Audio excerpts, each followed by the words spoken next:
synthetic fuel. This looked very beautiful, and then we look at it. Is this something we will achieve in Nigeria today? I think not so. But again, also, I think we should be. I think this should be setting the tone for us. This should be setting us thinking. Things are already happening. Elsewhere. This is just a pictorial view of what I'm trying to talk about. Mitigating climate change by recycling captured CO2. So as at today, we'll see where we are. We will see fossil carbon, and then refined and used, and then we have it, flying around in the atmosphere. So today, the extraction of fossil fuel is used in various applications, and is accompanied by continuous increase in the release of CO2 into the atmosphere. But again, where will the future be now? If you look at the right side of the diagram, then the future existing, I think maybe for some people, future is now, actually.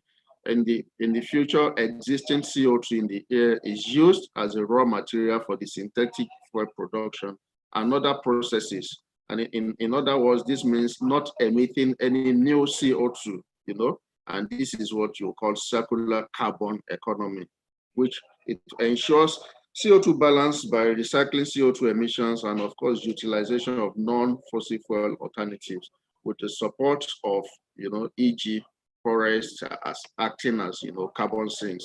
And this goes, to the first video we saw by Niger Tree, Yeah, so we're already looking at this, from Watsila's point of view ahead of time. Now, how is Watsila driving this power to X?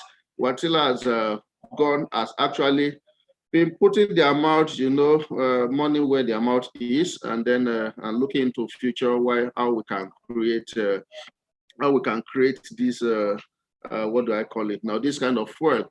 And then there's been a couple of seed funding, for a couple of Finnish startups, and then in the academia, and then we've come up with a couple of solutions that will be developed, in the nearest future for economic, for commercial. And now I share two examples of what we are doing right now. Watila's salt air power, salt air power solution represent an important step for us towards carbon neutral societies and support Watila's strategy in leading the energy sector's transformation towards an 100% renewable future. Now, diagrams, I think, speak a lot than these words I'm saying. So you can see from the diagram, you can see the building, and then you could see the city here. Of course, this is at a very lower scale, not at the grid, but again, also, we have to start from somewhere. And then CO2 is captured, via this CO2 is captured air, and of course, also hydrogen produced with electricity reacts with the CO2, and then what happens? Reacting with the CO2, and we can create synthetic fuel like synthetic methane that it could either be stored, you could liquefy it and store it as liquefied natural synthetic gas. And then, of course, and then you use it for power generation, you use it for distribution, and of course, you could also use that, in transports as well. And then this is all around what you have here. And again, what does it give for the building? You have lower CO2 indoor air, in the building, which also improves, the quality of life and the efficiency of people working in the building. And then I share this last one because I think for us also, this could be something that maybe somebody could be interested in to say, okay, Watsila, let's look at this together. So Watsila also, yeah, these are Finnish names. Sorry if I murdered the name. Of course, it's Jotseno Pilot Plant. So Watsila, together with La Penranta University of Technology and multiple other major companies, have started a feasibility study for the first of its kind synthetic fuel pilot production plant in Finland. The pilot plant will utilize CO2 emissions from the cement facility in La Parenta, Fincementi, this sounds like cement, as well as byproduct nitrogen from Camara's production as raw materials. Through a synthesis combining CO2 and hydrogen, methanol is planned to be produced. The project and feasibility study will focus on possibilities and profitability of producing synthetic transportation fuel, such as gasoline, kerosene, diesel, out of renewable synthetic methanol. Yes, so for me, like I said, thank you for this initiative, because at least this stimulates this kind of discussion, and I believe that some people will start thinking in this line. Although for us, we may look at it as futuristic, but again, like I said, everybody is moving, and if we also don't be part of it now, I'm sorry, we may still be all the good jobs being done at the moment by Azuri and Co. May just be taking time for us to get the benefit. But again, maybe I would like to stop here with this presentation, and again also for us, back to your question, what is preventing us from being there? Yes, what is preventing us is nothing different from what has been preventing us from moving forward. Also, policies, the right policies. We need the right policies in place. We need the right environment, not just for investors also now, but even for research, and I hear what the last speaker said, that it is not about let's put some action to some of the research, some of the studies that we have been doing. I think we have a lot. We have the technology, we have the environment, we have the resources. So let's just get job done. So thank you for your time, and then yeah, that's the end of the presentation. So I stop sharing now.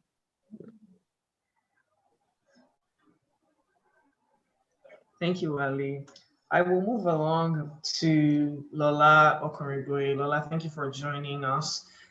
Just in light of some of the things that our already spoken panelists have said, I would like to hear what you think are some of the hindrances, giving regard to things that Wally has said, policy frameworks, enabling environments for economy and for research, and for putting into action some of the existing research that already exists in this market on circular economy framework.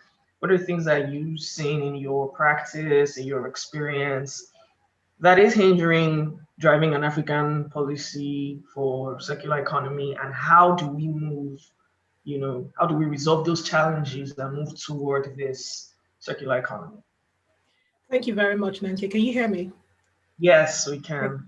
Thanks for having me on this summit. It's really a great opportunity for all of us to come together and discuss these issues. All the speakers have mentioned a lot of very important points, which I think they're quite important, they're quite pertinent. I like what NJ said. He said we need to stop talking and we need to start taking action. And I think Africa is in a very unique position. We are a very, very huge continent with loads and loads of people. We can take action, and with our numbers, the action will make a huge impact on the world. My experience as an environmental professional and as a sustainability professional has been mainly within the energy industry, within construction industry, and also within general consultants. So what I would say is the barriers that I feel that could hinder the acceleration of a circular economy in Africa is mainly the global value chain. We know that a lot of products across the supply chain in Africa are imported into Africa. We've got a huge amount of products that are imported. Being able to understand this complex value chain is going to be critical for Africa in order to embrace circular economy. Because if we don't understand what we're importing into Africa, then how would we know if it's circular? Do we have policies in place that would actually regulate imports of material into Africa? Africa has a huge amount of natural resources that we can actually export as well, that we also export. So this is a critical barrier, I would say, to African circular economy. Another barrier I'd like to highlight is the lack of awareness. There's so many, not just businesses, the private sectors, public sectors. There needs to be more awareness in terms of circular economy and how that can be actually embraced into the African economy, especially in Nigeria. There's also the perception. I'm sure a few of us on this call probably grew up thinking that reusing products is not good. It's probably a class thing. It's for poor people. But Africans need to embrace the realization that reusing products, making sure that we extend the life cycle of products. It's not because you're poor, but it's because you're trying to embrace circular economic principles, number one. You're trying to reduce the impact of this product on the environment. And that in turn makes the economy productive. So that's what I would say, lack of awareness, a cultural beliefs of people. Finally, just not to take too much time, because I've just got a lot to say about this, a barrier could also be not having enough access to finance. I'm based in Scotland. There's so many funding schemes available to MSMEs, SMEs. I mean, making this funding available to businesses in Africa would embrace circular economy as well.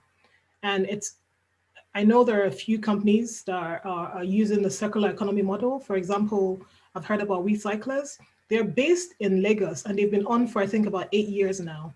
This is a company that has a capacity, if they have access to the right finance and support from either the private sector or the public sector, they can actually expand and move to different states all around Nigeria and all across Africa.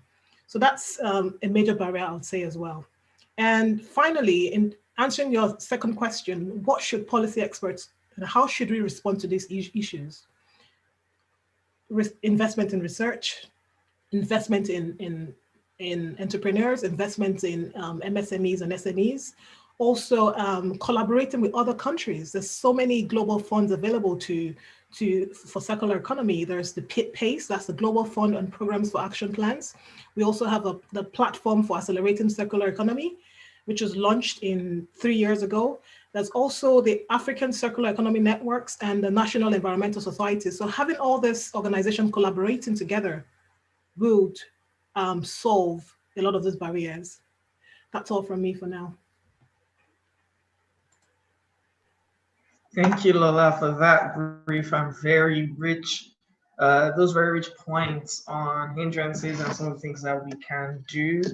I will go right over to Arisa, but before I do that, I want to encourage everybody, if you have questions, right after Arisa's speaking time is done,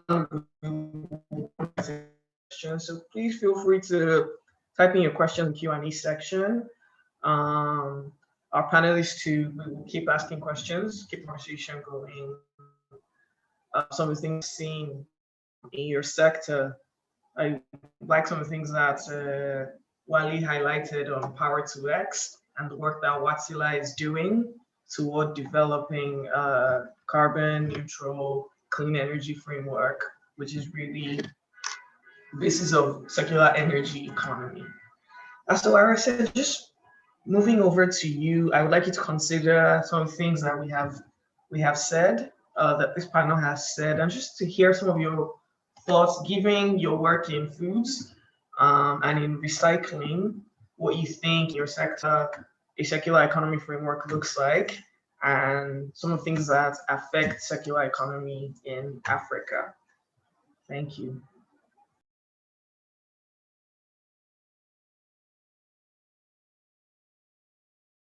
Sorry, is Alexa on this call? Seems like we lost her. Okay. Hello? Hello? Hi, Vera. Are you still on the call? Yeah, is the question for me? No, it's Barisa. Barisa is not. Depending when she can log back in and join us, I would just want to the next question, which I would like. Hello. Can everybody hear me? Hello? Yes, we can. I can hear you. Hear you. Oh, okay, good. Okay, good. So I just like to hear from our panelists. What important innovations or changes you see in your sector and in your business, that shows that we are transitioning from linear. You fading now. Yes, hello? Yes. Yes, so I'm asking, what are some things that you have seen in your business, some things you've seen in your practice, some things you have seen in your engagements that is showing this African transition from a linear to secular economy, just in light of some of the things that we have already discussed. Era, I'd like to hear some things that I've seen. Can't hear you. Is everybody having issues hearing me as well? I can hear you. Okay. So Lola, since you can hear me, would you like to just share with us some things that you have seen that shows this transition this transition from linear to circular economy framework? Yeah, Some innovation. Yeah, thanks very much. In terms of what I've seen, because I've worked in the oil and gas industry, and in addition to the transition to renewable energy, we've seen that, and also a lot of companies in the oil and gas industry are mainly buying up, energy projects, renewable energy projects. There's also, as an environmentalist, we have this thing in terms of whereby the produced water has a lot of negative environmental impact. And there are technologies in place right now whereby the brine in the water can be actually extracted and used by other industries. So practices like that is obviously incorporating circular economy models. Invariably, that means that the produced water would have less impact on the environment. So that's one of the things that's been done in the oil and gas industry. Another thing I'd say about the mining industry as well in Africa is there are some mining companies that they've actually maybe decommissioned the mines. So what they're doing right now is they're going back in there and rehabilitating those mines.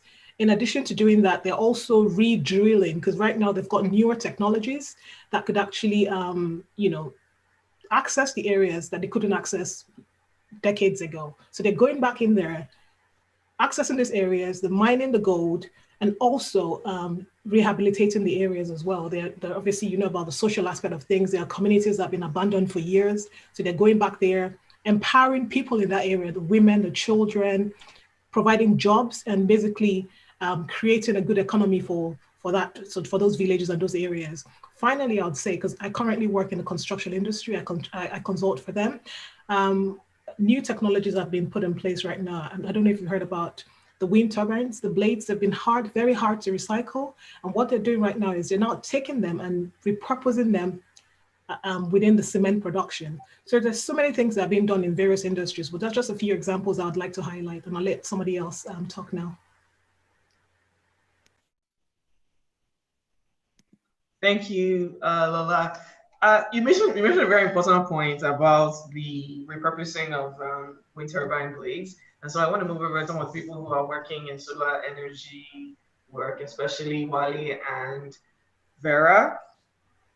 What work is being done in your, projects, what you've seen for the repurposing of solar panels after lifespan use?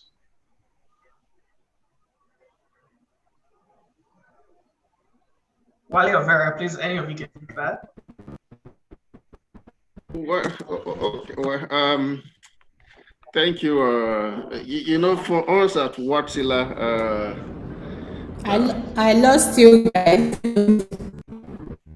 Yeah, but we found you now anyway. Yeah. So. Okay. Okay. Did you want Okay, to so go? connected back. Hello, we can hear you. Hello, can you guys hear me? Your network is pretty bad right now.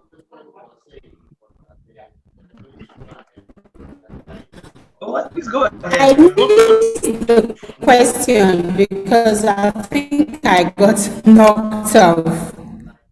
Okay, you can hear me now. Yeah. Yes, right now I don't know what happened. So what's the question? While you can go on answering, I'll get. Thank you. I should go on. Okay. Yeah, sorry, since you didn't get the question. Since Wale got the question, let him please go ahead to answer, and then we can. Okay, so yeah, so I think, of course, I'll answer the question, but again, also, I hope Vera can talk, because I think she would be able to speak more to it than me. Because we as Watsila, we just like I said, we're just on the process of going this new mission of 100% renewable energy vision for us.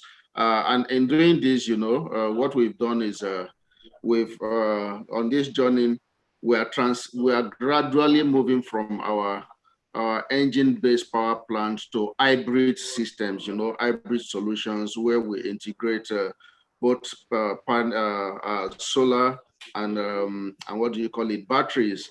And I think this is what we are doing in West Africa now. We've done, I think, for about 3 mines already, in one in Siama, Mali, and I think there's another 2 in Mali actually, and 1 in Burkina Faso. But again, to your question, that what are we doing? Lola said reshaping the turbine blades and then to use in cement, in some cement processes or something. To be honest with you, we are not there yet.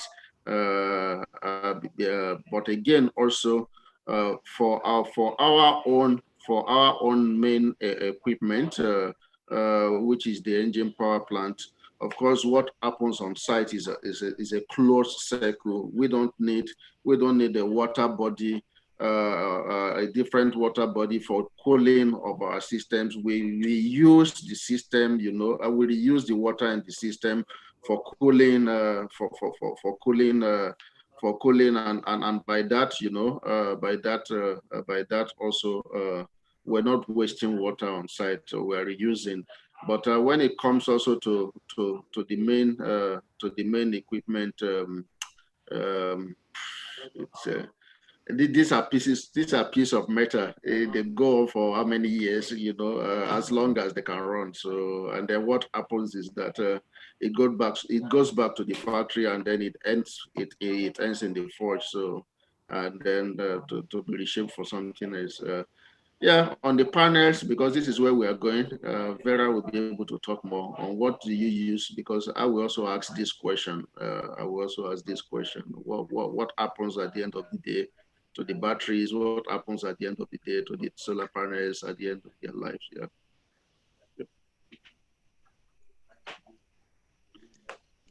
Vera, please feel free to present now. You're muted, please. Yeah, you can hear me now.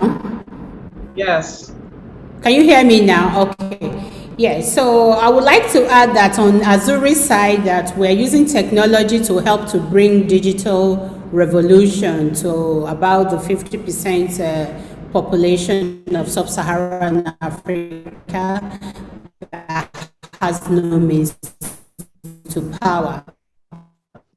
Through this digital economy, we can replace inefficient and inherent damaging practices with much more effective alternatives. For example, we can reduce the requirement for needless journeys with poor road infrastructure and the associated risk.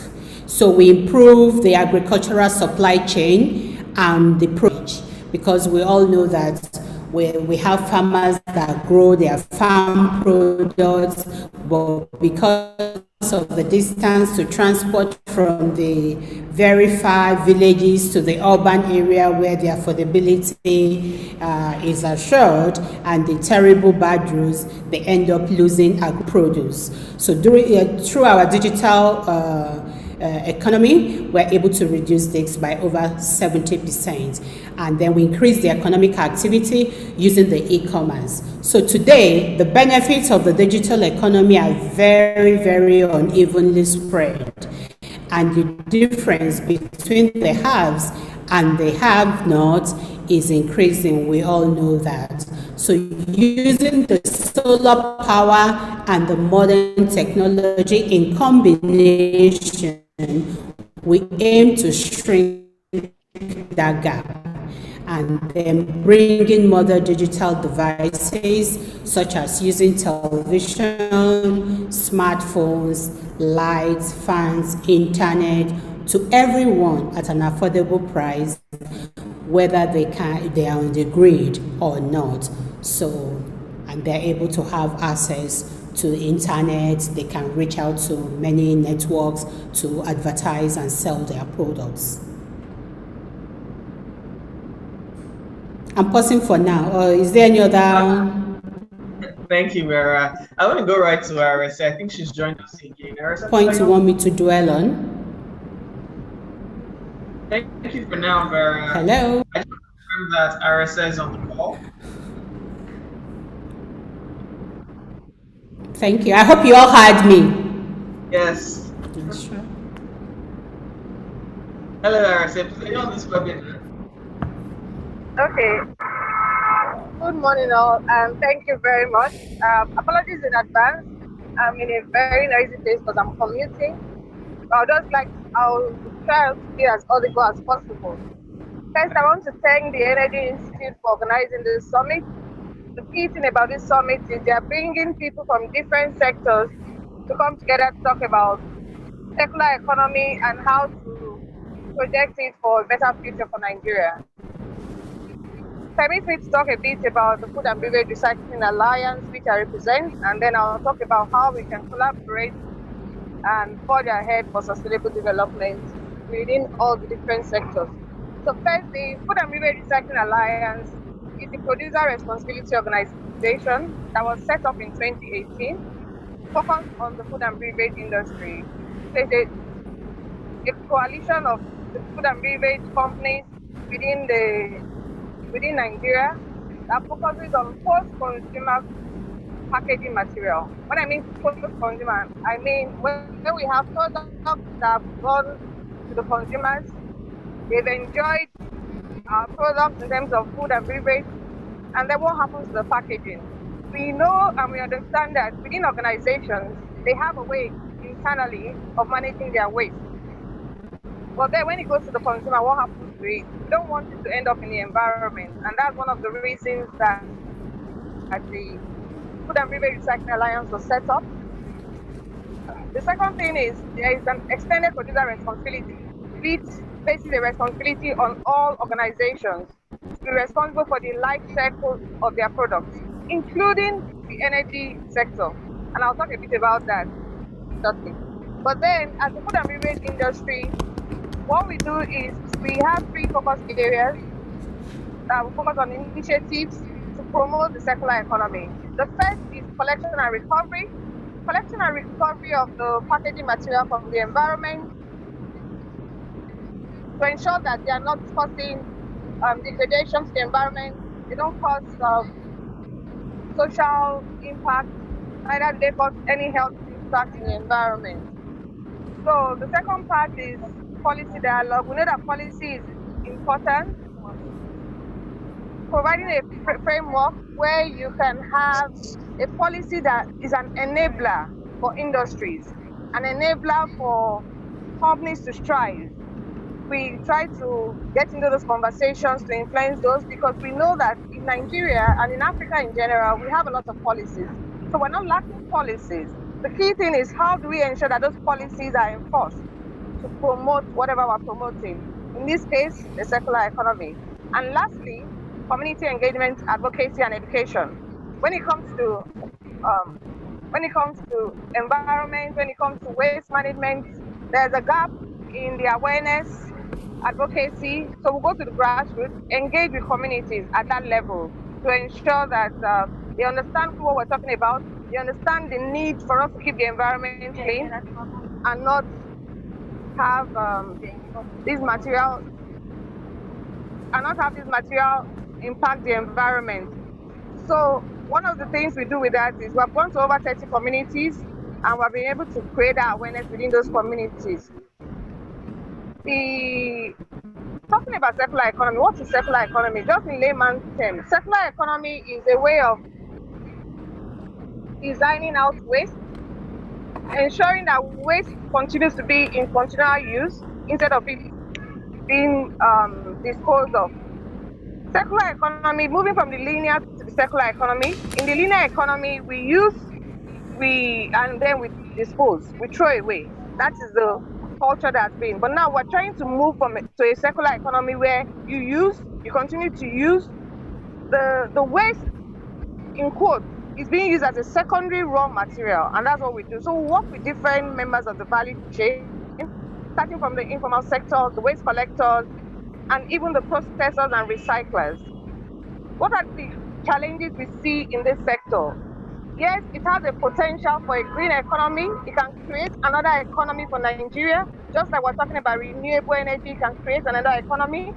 But then there are challenges because most of the players in this value chain are small-scale organizations. And then when they are small-scale organizations, they need a lot of enabling environment to thrive.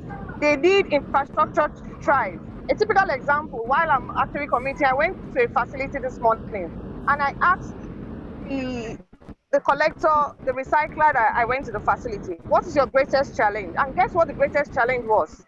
Greatest challenge was power. And now I'm here in a seminar talking all about power. So I'm trying to pose this question to Wale. I know in his presentation, I saw he was talking about autonomous facilities. For Wale, for example, how can you provide that support for these collectors to ensure that they can have autonomous power supply within their facility to help them? Because in Africa, in Nigeria, one of the key things, challenges they have is having one of the key challenges they have is having a, sorry, 1 minute. One of the key challenges they have is having a place where they can have good infrastructure to thrive, where they can have power supply. But that is critical because the guy said they've not had power in a while. And then he spends so much money to provide diesel or fuel for generator and things like that. So those are the challenges we are seeing. So how can we all collaborate? We're talking about renewable energy, we're talking about waste management, we're talking about people from the power sector or oil and gas sector. How can we collaborate and ensure that this circular economy, this booming or new economy, which is also a green economy, tries to promote sustainability? And how can it promote sustainability?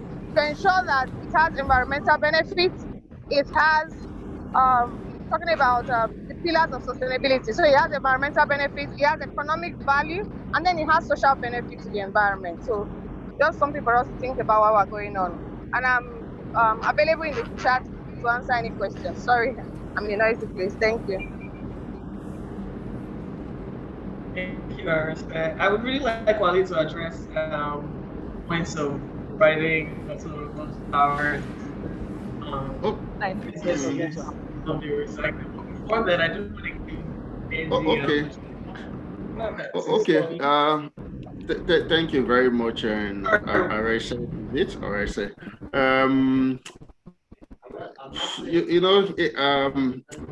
I like what we're doing here, because we are not talking about products, we're not talking about companies, we're trying to talk about solutions, generally. Now, for that kind of in my past life, I've been involved in a lot of power, what do you call it, captive power initiatives. Sorry, can you hear me? Yes. Okay, great. Yeah, so I've been involved in a lot of captive power initiative, and why this is particularly even interesting for me is that I was part of the paradigm shift of moving industrials away from liquid power generation, which is basically diesel, to gas. So we started this shift, and I'm happy where we are today. And again, I'm happy, that we're also moving even from fossil to renewable. But again, going back to your question, now it depends on a lot. It depends on a lot. It depends on the scale. It depends on what is available in that farm. It depends on the amount of waste they can generate. It depends on how many farms are there and how can they what do you call it now, come together and have a shared power plant. I've done I've seen a couple of farms. You look at Okomu, for example, that oil palm. They basically use everything they have on that farm. So they use the what do you call it, the shell from the palm kernel and whatever waste they get, they feed it into a boiler. Of course, yes, maybe we still generate some emission, but again, also you are also if we now move to where we are trying to go to, then that emission you are generating also can also be captured, and break it, remove the CO2, and also use it to generate to turn it into synthetic fuel, and store it and then reuse it again. But again, also for this kind of case we have in our hand, I would say it depends on what they are doing, and it depends on what materials is available to use. I've seen farms that have been able to get anaerobic digesters, anaerobic digester, and whatever waste they generate in the farm, they digest it there, and it brings out what do you call it now, CO2, methane, and then they are able to use that methane on site to generate power for the farm.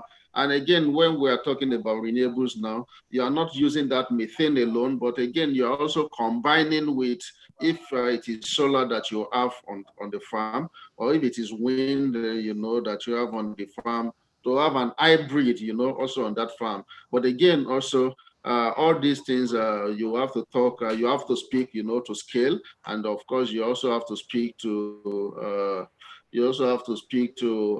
what do you call it now? Bankability, especially if you will need it to be funded.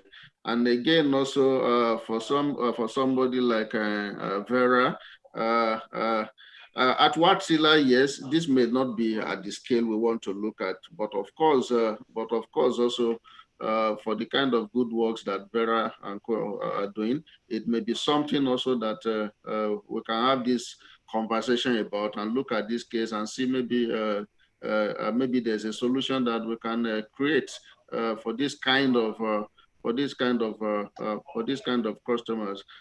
I've looked at this before. I was in Ojota. We try to do a lot of that. It used to be, they call it landfill, but it's not landfill, it's dump site. I try to do a lot with that dump site many years back. But again, also, so I've been looking into this kind of thing for a long time. But again, I'm happy that as I said, you can bring up this kind of somebody with this challenge. Yeah, let's look at it. Let's see how we can advise them, and let's see what kind of partnership we can pull together. And then maybe that's one benefit that if at all we achieve nothing, maybe we achieve something from this conference. Yeah. So, yeah. So this is what Wally. this is what I'll say. Yeah. Very, very insightful, Wally. I want to give NJ the floor briefly, just so he can share with us the kind of work that based on the work he's doing and the things that he has seen. His emphasis on transitioning for a circular economy framework. I know that across our panels, we have people that have worked in renewables and have worked in fossil fuel industries. So we're pretty evenly based in this panel. So what does he think oil and gas companies, policymakers, countries should be doing to drive this circular economy and making them, what makes them part of the transition framework that he speaks about? I think what is going to really shape us, whether in a move towards a circular economy and a transition, we need to step back and look at the Africa that we live in. We still have 650 million people with no access to power. Agarese was just talking about that, and Wally responded on a smaller scale in the neighborhood that she's walking. We need to still know that with the event of the Africa Continental Free Trade Act, we are estimating of about growth to be somewhere around 1.3 billion people by 2035. You're still going to have 850 million people without any access to electricity and any access to power. That's huge. I mean, let's take a step back and look at those numbers. So as we approach these new things, we still have to know we have a fundamental problem. And it is challenging. Everybody on this panel, whether policymakers, whether companies, would have to deal with that. You will not be able to deploy your technology. You will not be able to deploy your company's expertise or whatever you're doing with these challenges that we face. Capital it's not on us. We're still going to suffer. Well, because we lack. I mean, have you tried to get a loan from an African bank and then you figure out what you go through? Well, have you tried to look at that capital? And I don't just talk about that capital that you need to go into this. It is just patient capital. Patient capital that is a little bit patient with you, that would work with you hand to hand and would drive that thing with you. Most companies around Africa don't come in with the war chest of Wärtsilä. I love Wärtsilä. They got so much money. I hope they give me some. But most companies don't have that kind of war chest that Wärtsilä brings. And you have to know, if you're going to build for the future, a circular economy.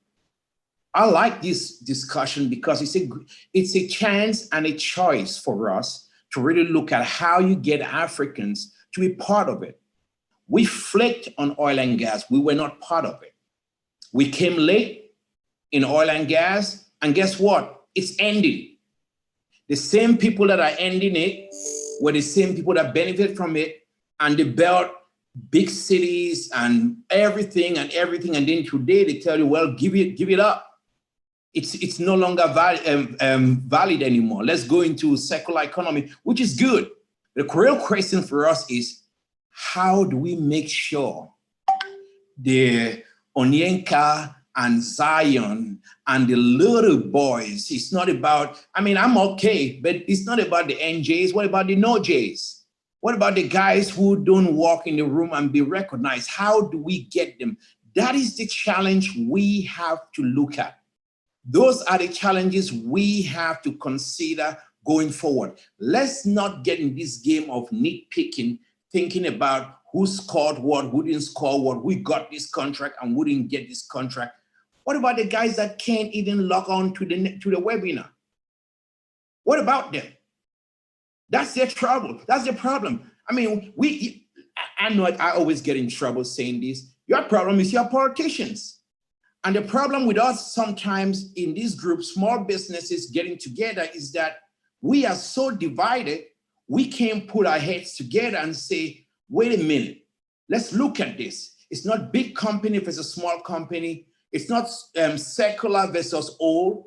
It's going forward versus staying stagnant. While we get others saying, we're not going to stay stagnant, we're going to push forward. Why don't we get together and really work on clear things? And when you work on those same clear things, what are you going to do? It's easy, and while I'm not going to criticize you, but don't take this personally, it's easy for Wärtsilä to import products into Africa, into any African country. Let's say Nigeria. They could import into Nigeria, and maybe they get a big project, they get some kind of custom exoneration and everything. When that is done, think about a local company, they wouldn't be. That happened a lot in the past, but now here's the question. The past is reference, not residence. Let's not get stuck in the past. Going forward, what are we going to put in place? We need to look at those structural issues that we have. This is not about socialism. I'm a capitalist. I like to make money. I don't understand those who don't like to make money. So we have to look at how do we get those who've been left out, get them in these economies, whether on a small scale or on a big scale. And I end with one thing. When we drive this dialogue about circular economy, we need to pay special attention. And I really admire this panel for the diversity in it. You got a lot of women on it. That's important. We work in most African countries, and not just the energy industry. Women have always been the last hired and the first fired. Pay, don't talk about it. Underpaid, overworked. Because at the same time, still got to work with families. And most men don't know what it takes for a woman to survive in the workplace.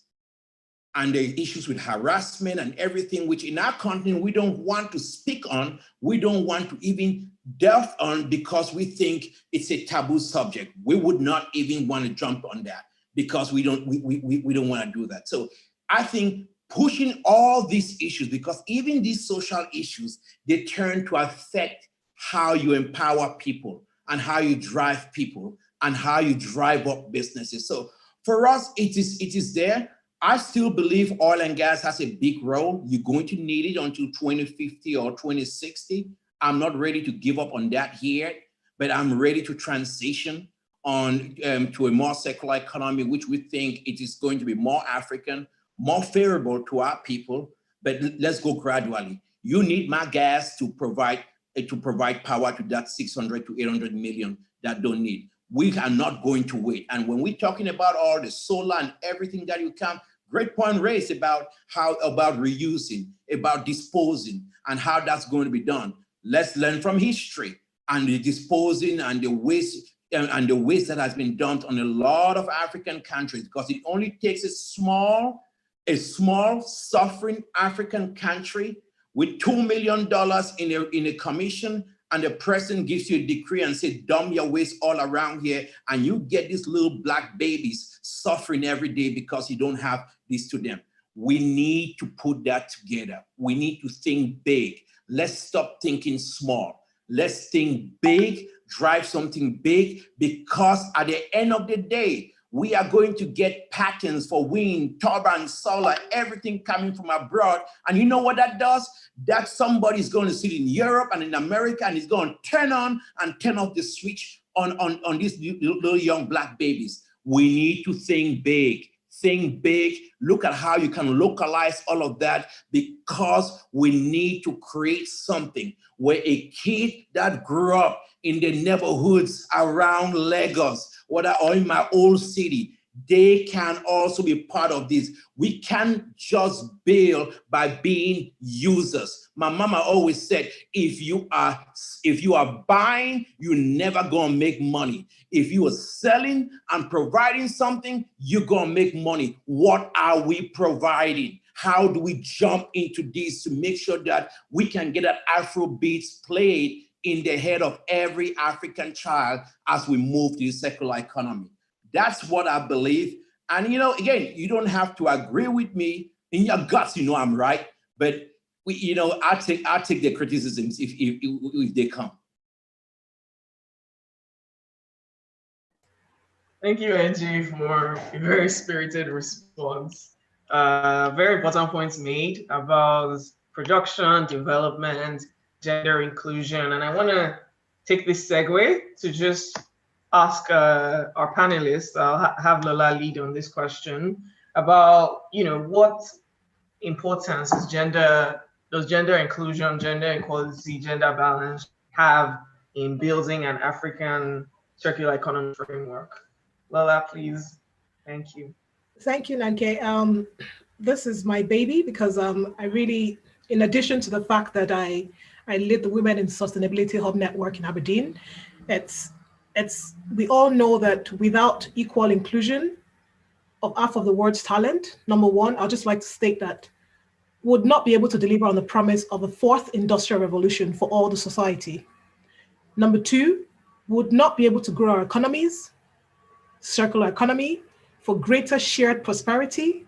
And finally, and most importantly, would not be able to achieve the United Nations Sustainable Development Goals without equal inclusion.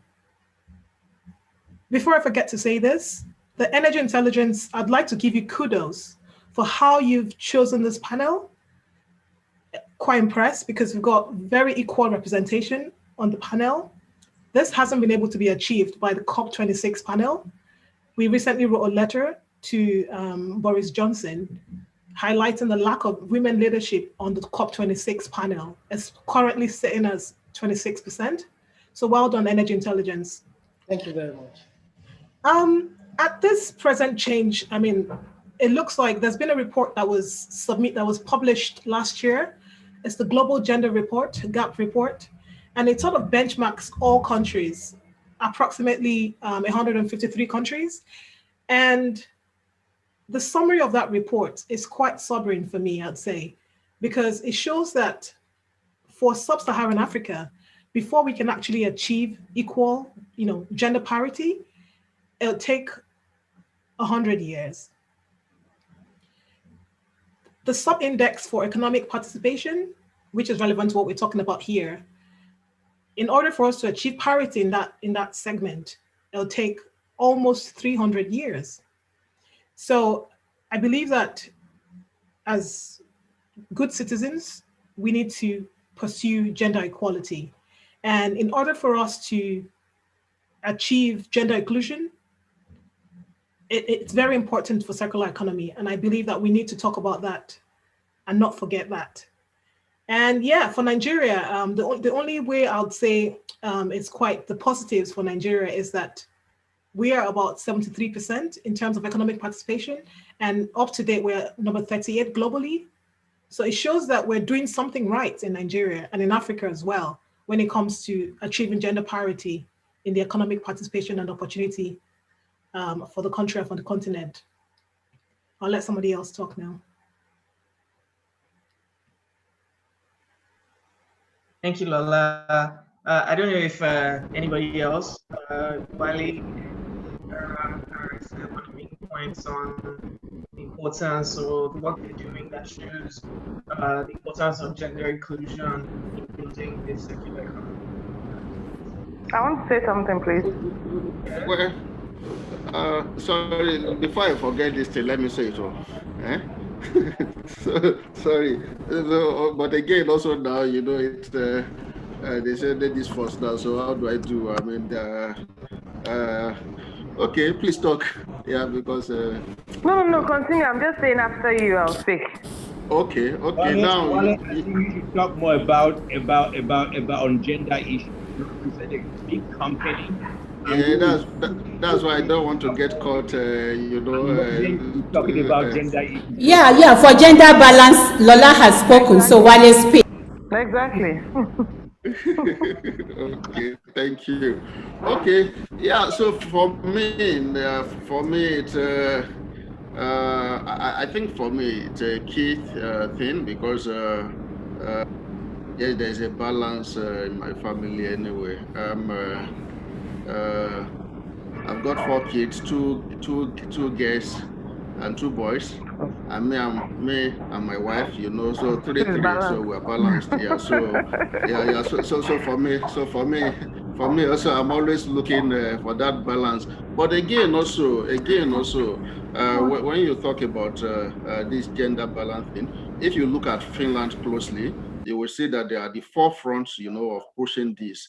And as a Finnish company as well, I think we're also throwing that line as if even as a Finnish company in Nigeria. If you say Finland today, the leadership are all female. The prime minister is female, I think. So the bulk of the cabinet is even female. At the last independence celebration, 2 Sundays ago, thereabout, you will even see the initiative that was launched at the Independence Day celebration, the She Foundation, that's looking after indigent lady girls, girls. There was a for secondary school students, So for us, it's something that is in the DNA for me as a person, and of course also for us, even as a company. It's not something that it's a no-brainer for us. But again, also, yeah, we also now have to align also the with our own local company. What do you call it now? And this is why I also always encourage ladies as well that please step up to the mark, take on these challenges. Don't say women are weaker vessels as religion as some religions will want us to believe. I think women are weaker vessels, but again, look at the big men. Look at the big men, and then how are they conquered? But I'm not going to say more to that. Yeah. So this is. But again, sorry. So this also gives me the chance to respond to NJ. I wish we were bringing that tons of money in. I'm not taking it personal, but again, I have to write on the back of this gender thing to talk. If you look at the theme of Watsila, if you just go to the website now, you will see our key theme now is enabling using technology to enable sustainable societies. So we are not just interested to copy it and then take all the money and go. No. Our aim has gone far beyond that. One of our mission and vision is that we want to be part of the do. There are many talkers in the world, but again, there are only few doers, and this is also one of our mission. We are the doers. We want to be part of the doers. And if you also go to the Finnish, and I always refer to the Finns because they do a lot of very good work, but they don't talk. And again, that's why you don't really know much about what they do. At some time, some people think Nokia is a Japanese company. Nokia is not a Japanese company. Nokia is a Finnish company. But they don't talk. Yeah, they don't talk, they do. So we are not like those that come in to take all the money away. We bring the technology, we enable sustainable societies, and then for taking. Yeah. So thank you. Yeah, Wale, so please don't take it personal. And Agarese, I really apologize. I think it's good that men really discuss this issue. And I think the issue in our continent is not about our family. It's not about our setup. I think the issue in our continent, if someone is going to trust without pressure coming from women and those that do actually believe in this, then we're in real trouble. Because we are where we are because the messed up has not been done by women. The messed up has been done by men after men, line after line, and pretending. So the question here is, would words become deeds that meet need? And the truth of the matter is that if you don't put the pressure to drive up to make sure that you pass the right kind, just the same kind of pressure most men put to pass local content reforms, that all these boys start making a lot of money in the oil and gas industry.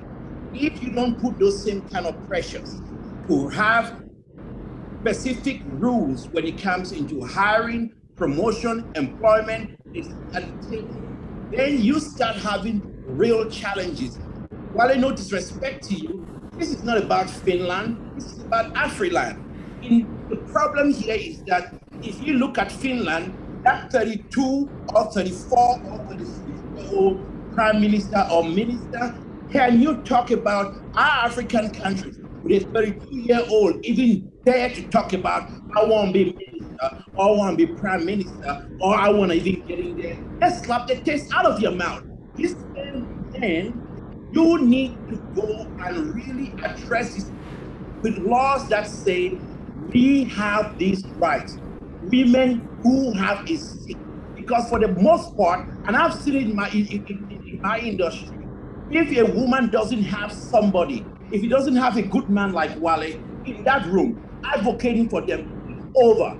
You know it, Wale, I know it. The boys club just stay out with your large mouth. So in my conclusion, before I get I'm really sorry, power doesn't concede anything without a demand. But power wouldn't even talk or listen to a demand that comes from a group of people who are so weak. They are so weak. They act as if they have no, forgive my French, any testicular fortitude. In Finland, it could happen because women are stronger. They built a society that creates that, and everybody gets in their... Thank you, NJ, for nailing that on the board. I think the network is an issue now. Hi, Vera. Yes, Nake, yes. If you would just allow me to speak to, because this is a very sensitive topic for me. Yes. I was waiting to say something before then. So I just want to quickly say something. Thank you, Vera. I just want to quickly say something because I need to join on that meeting that started. Okay, so quickly, thank you very much, Wadi, for responding to that, and NJ. What I want to say is kind of different for us in the waste sector, because in the waste sector, you see that there's more women in the sector than men. I don't know why it is, but also because we also go to the level of the grassroots level, like I talked about, in the value chain. The lower you go in the value chain, the more you see women, because there's a lot of washing and sorting and processing, pre-processing of those materials before they get into the recycling value chain. So there's a lot of women in the lower part of the value chain, and then you see a lot of empowerment of those women, and they end up empowering their families, because of course, when you empower a woman, you're empowering more people. So that's what we're seeing. The second point I want to touch on is, I know during the discussions that I've had so far, someone mentioned about the waste that comes out in terms of the batteries for solar or for inverters, providing renewable energy technologies. So what happens to those batteries? I know that as part of the extended producer responsibility, there's an EPRON that deals on electronic waste, like a sister company to FDRA, and they also take those kind of batteries, but they take lithium-ion batteries.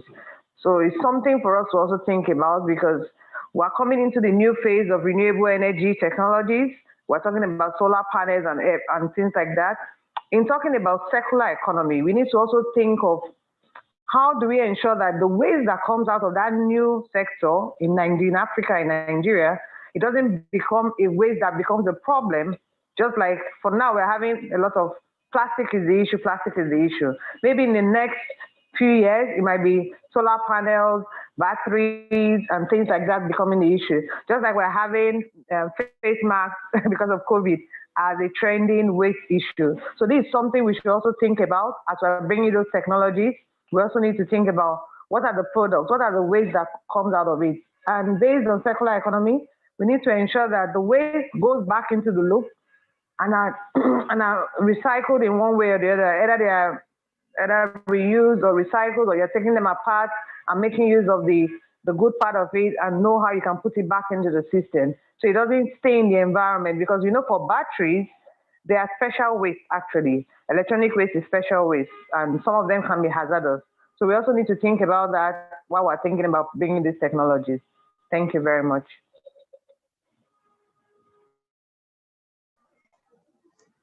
Thank you. Thank you, Arisa, for that point. Thank you so much for joining us. I'm looking in the Q&A section, and we're just going to address one or two questions before we round off the panel. Our first question is, within the Nigerian economy, how much awareness has been created within the government about the circular economy? And is there a budget to assist the renewable energy industry from our government? I would like Ayobami from the Energy Intelligence to try to answer that, as well as our panelists.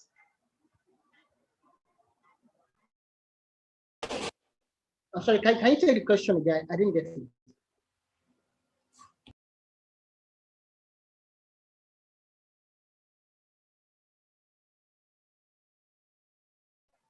So sorry.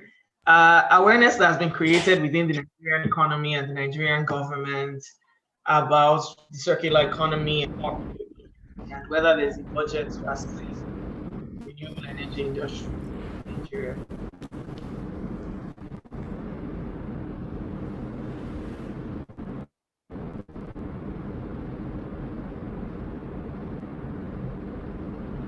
Hi, Bami, are you there?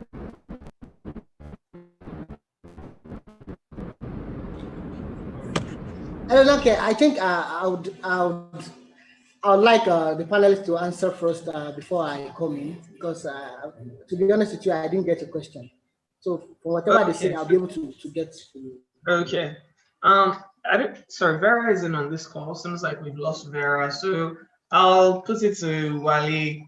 I know you've engaged a lot on this panel, and your engagements have been very rich, but how much awareness do you think in the Nigerian economy, within the Nigerian government, for a circular economy framework exists? How much more work do you think we need to be doing to create awareness about this framework?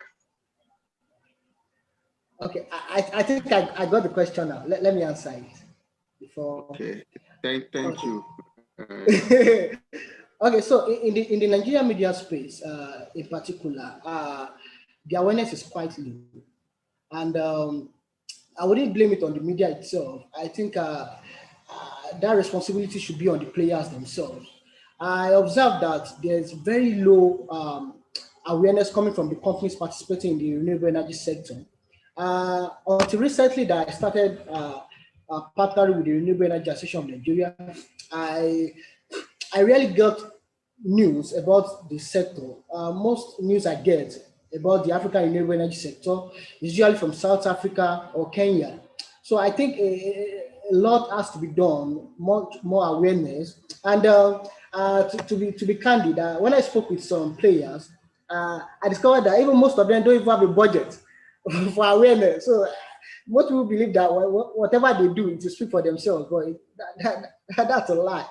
You need to trumpet whatever it is you are doing. You need to make the announcement, because the truth is, even more companies that make the awareness, they are not really doing as much as those that are not making the awareness. So now imagine those that are really doing much. I was speaking with an international renewable energy company sales representative sometime last month, and when what he was saying, I discovered that in Nigeria here they've installed about 200 megawatts, and nobody knows about it. And for a solar energy company to install about 200 megawatts in Nigeria, it's big. So I think much more awareness has to be done, and I'm grateful that Ms. Vera is here. She's representing a very big international renewable energy company, and she'll be able to say some things concerning that. But then much more awareness has to be created for the renewable energy space in Sub-Saharan Africa, especially in Nigeria.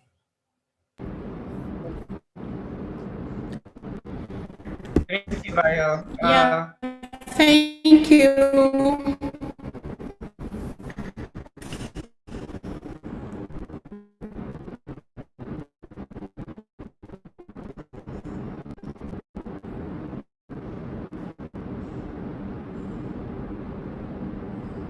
Hello, Vera, did you want to add something to the conversation?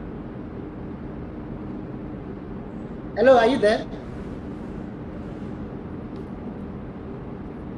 Okay, maybe while we are waiting for I thought we were going to speak, so I thought Nake wanted to speak, so I paused. Okay, yeah, I can hear you. No, sorry. I was giving the floor to you and Wale to continue. Okay, I will take orders from Nanke. Nanke, you want me to speak? Yes. Thank you. So I missed part of the discussion because I think it's raining heavily on my part of Lagos. So that is affecting the network. So I don't know which point you want me to speak through. If you can just... So we were talking about awareness about renewable energy and about how much awareness we have in the Nigerian economy and in the Nigerian government, just based on the work you've been doing. Okay, definitely awareness is still very, very low, especially when you consider the customer segments that we're focusing on, because these are the off-grid rural community people who are living without any form of communication in terms of radio, television.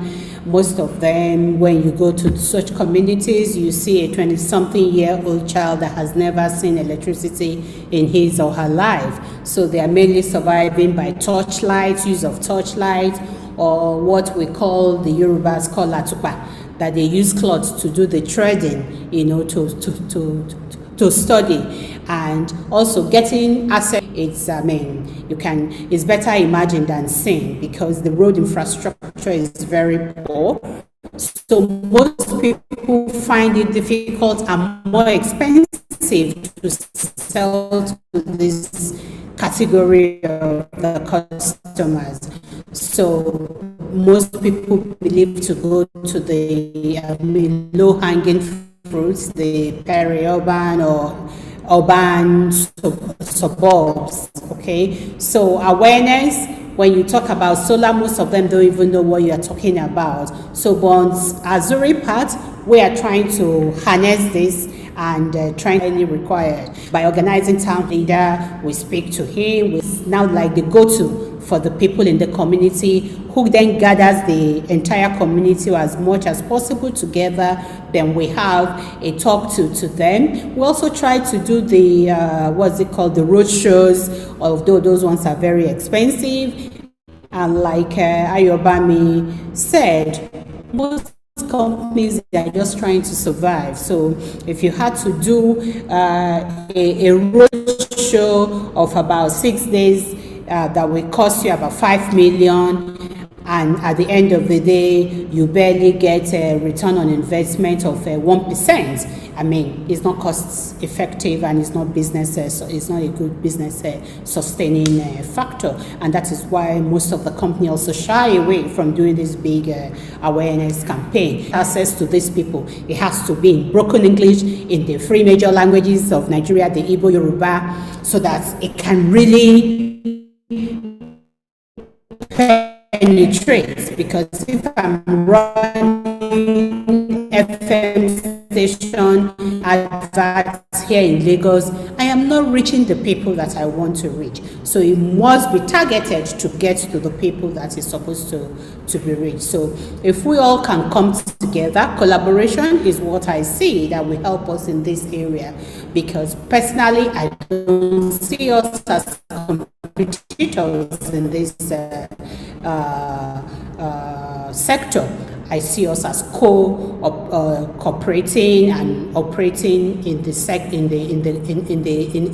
geographical area and geographically complementing each other. Because while CISA part, Tolani's own is focusing on mini grid. Azuri is focusing on individual solar home system, maybe of 50 watts, 150 watts. Another company is focusing on 6 watts capacity.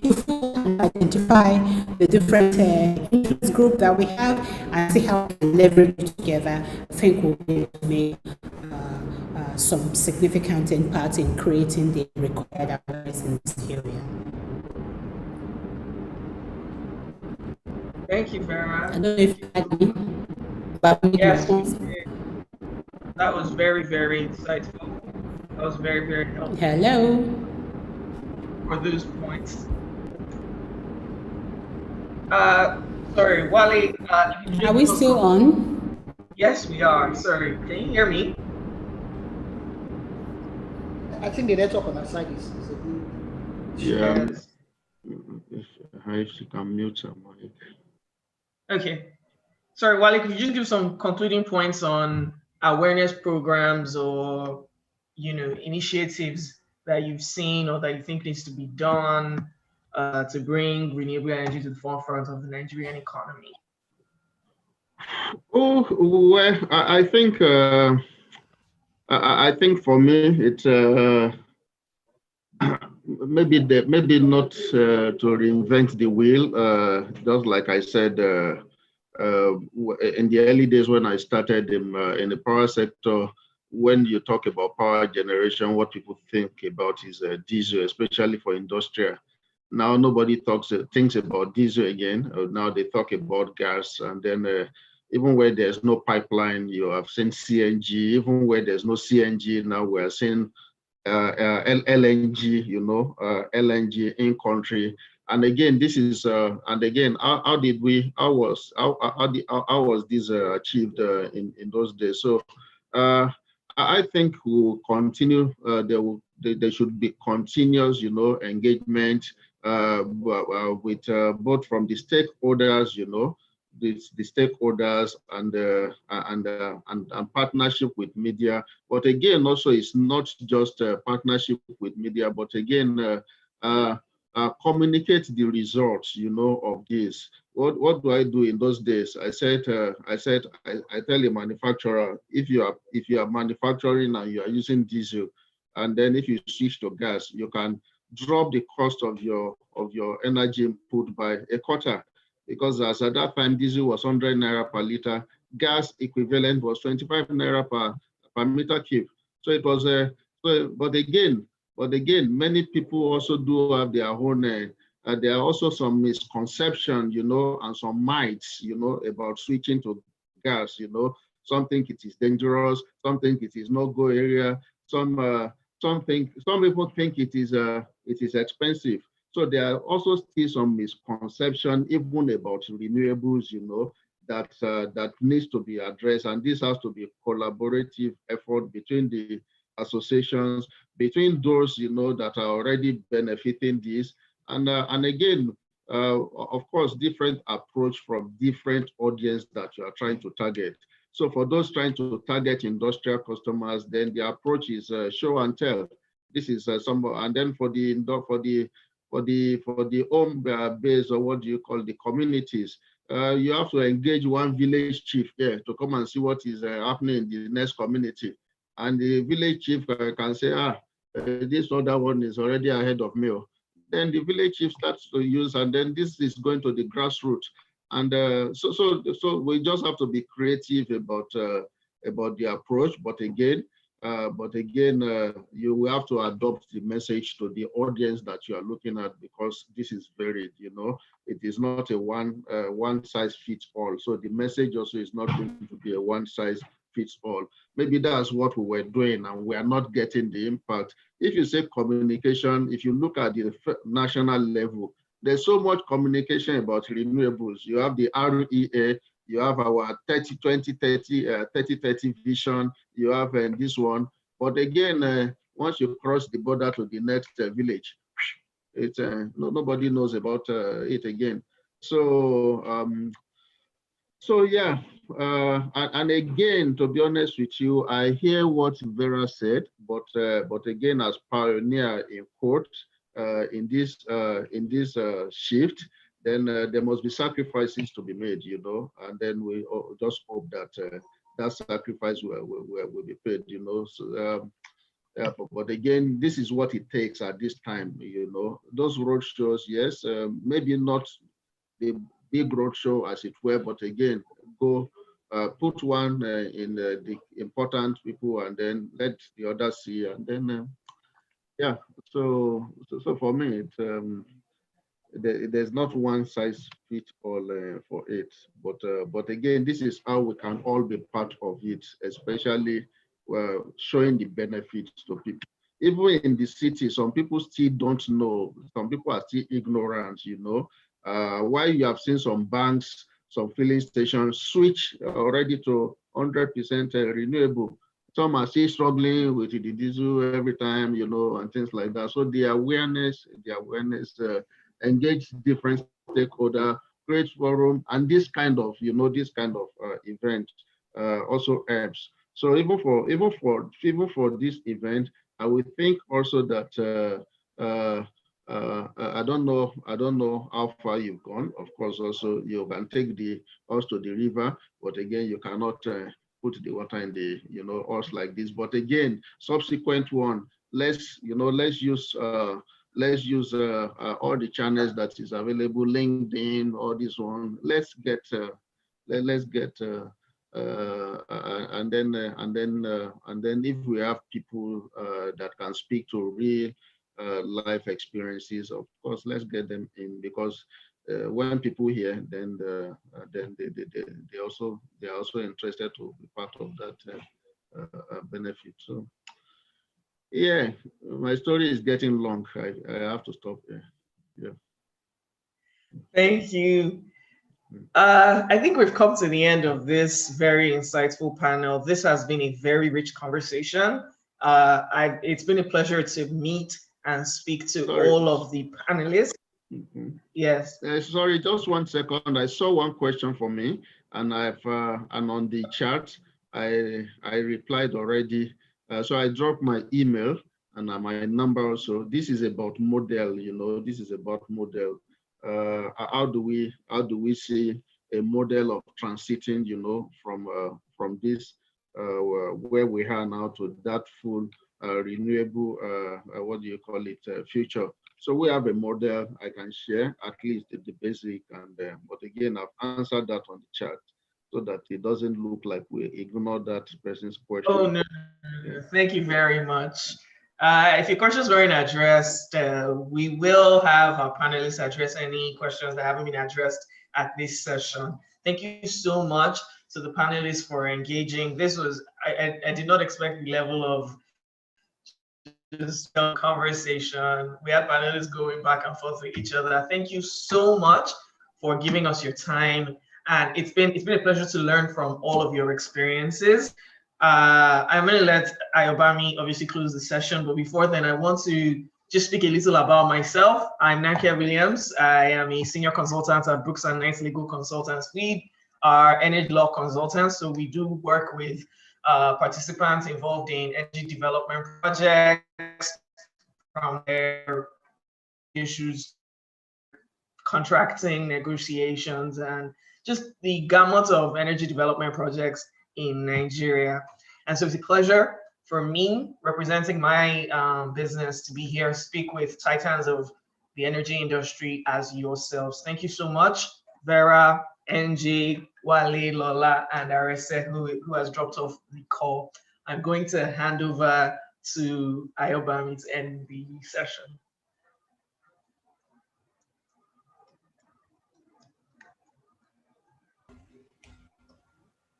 Thank you so much, Nanke, for the good moderation. And I just want to appreciate each of the panelists for this session.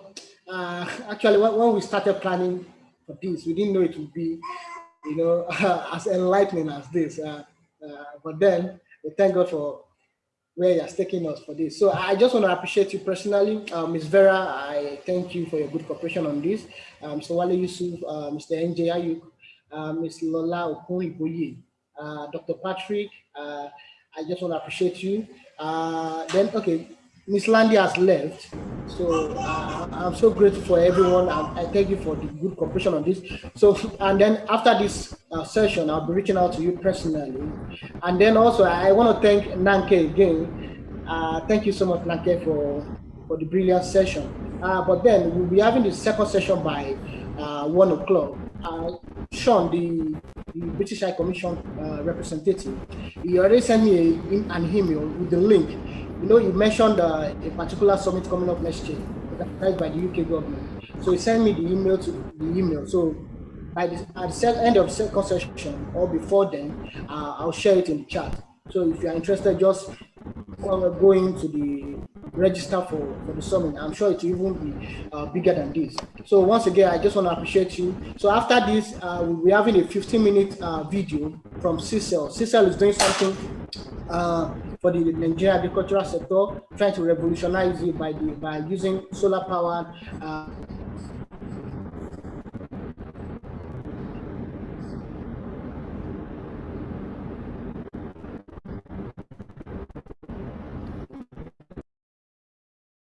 Irrigation system. So after this session, thank you so much once again, and please.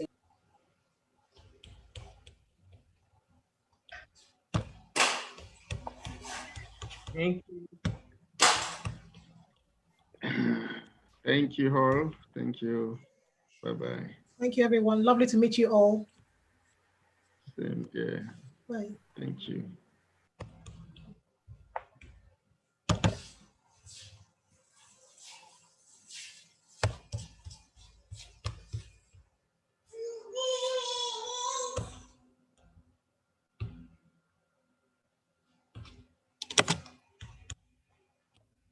Can we all hear it?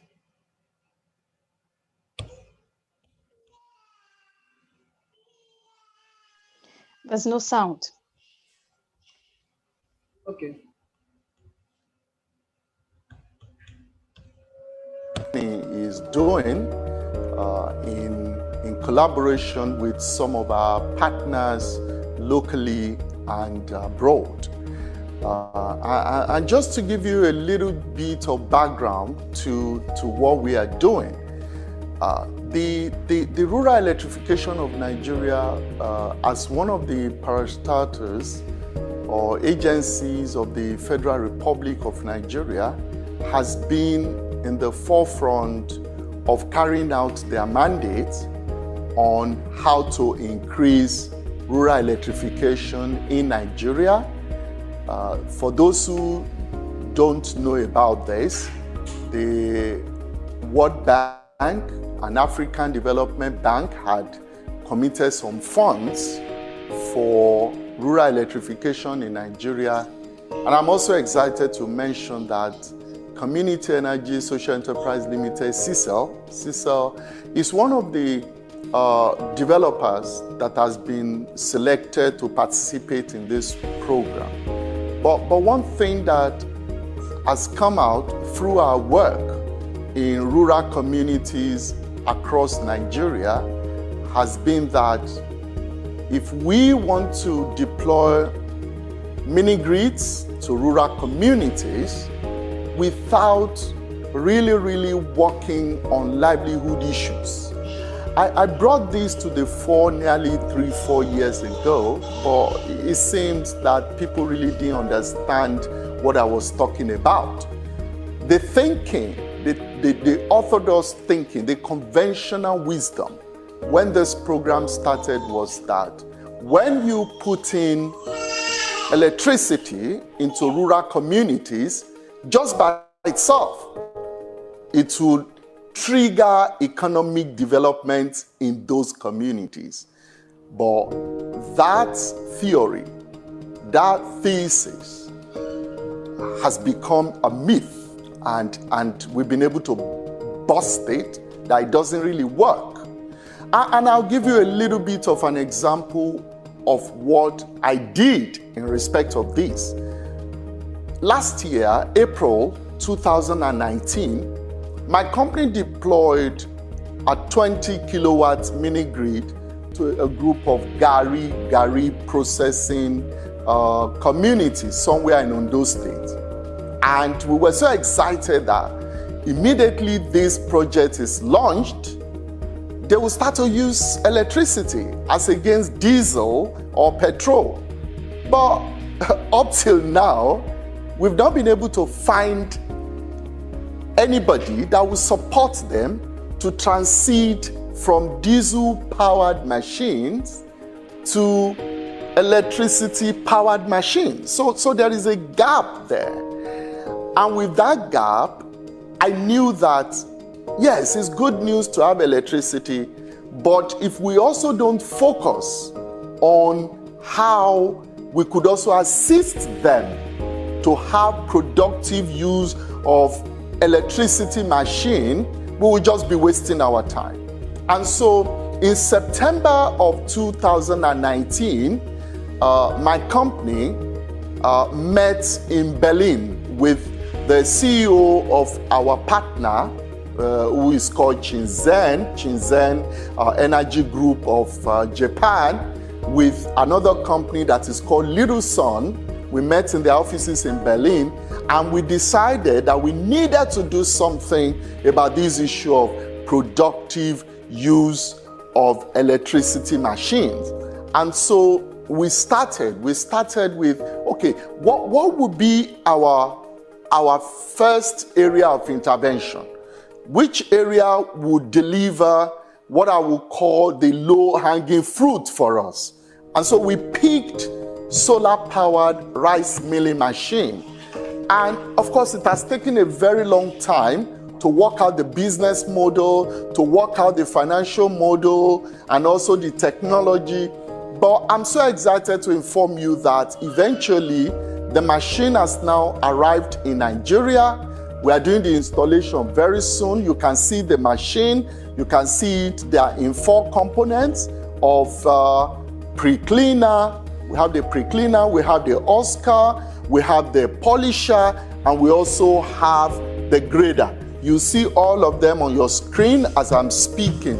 So those are the machine.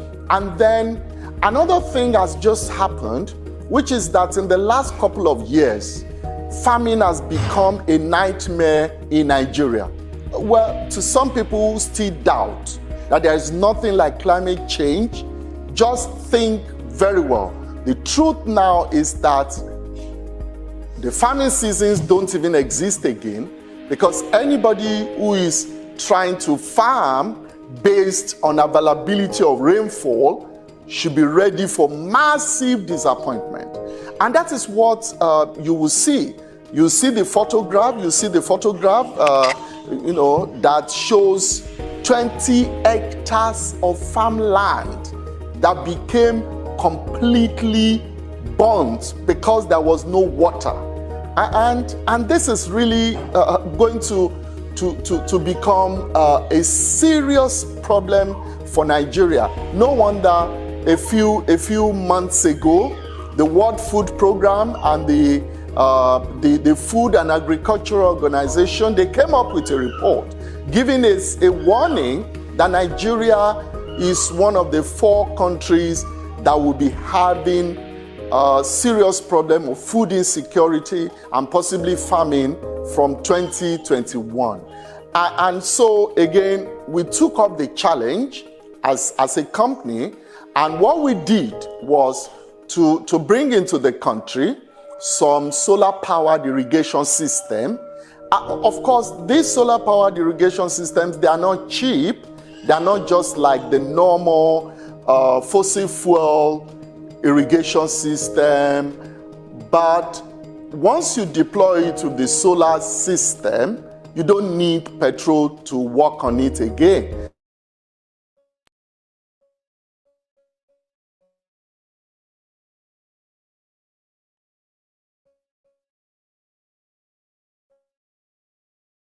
And what we did also, the technology which is one best out, which is Speak Farmers. And one of the things, we are making this irrigation as a service. So you don't need to own your irrigation pump. All you need to do is go on our app. So you're going to see our app, as I speak now, our app is called Irigo app. And what the Irigo app does is that it brings farmers in contact with vendors. So we are creating a platform for vendors who will be servicing farmers, and I'm really hoping that this will be youth. As we know from the EndSARS thing that happened in Nigeria, our restive youth must be put to use. We need to just find something productive for them to do. So we are hoping that we're going to recruit about 15 to 16,000 youth across Nigeria and deploy them to the farming clusters all over the country. And we are hoping to be able to work with the Central Bank of Nigeria. We are hoping to work with NISA and the NISA Microfinance Bank so that we can bring these resources together. And as I'm speaking to you already, we have 2 clusters of farmers in Kebbi State who are rice growing clusters. They are already our off-taker for this program, and we are working to put them on board our Irigo app so that we can deploy to them. They don't need to, like I mentioned, they don't need to own these irrigation pumps, but we deliver the service to them and they pay for it. So our Irigo app simply just works like the Uber. You know, with Uber, you don't need to own a cab, or you can go to anywhere you want to go. All you need to do is at a go, you call, you put in your request on the Uber app, and you get the exact locations where drivers are or in your area, and the drivers will come and deliver the service to you. So that's what our Irigo app is trying to achieve. So the other areas we're looking at is we're also looking at cold storage. Cold storage is very important because farmers lose a lot of money on post-harvest losses. So if we can assist them to reduce their post-harvest losses, fishermen in Bayelsa State, in Rivers State, in Delta State, whose livelihood is dependent on fishing, if they catch the fish, they cannot preserve the fish. In most cases, the fish get rotten. And I've been to one of the communities in Ondo State where after selling or smoking some of the fish, they bury the rest because they have nothing to do with the remaining fish. And that must not happen. Now, when you put all these solutions we're working on together, then you can see the nexus between what we are doing and access to energy.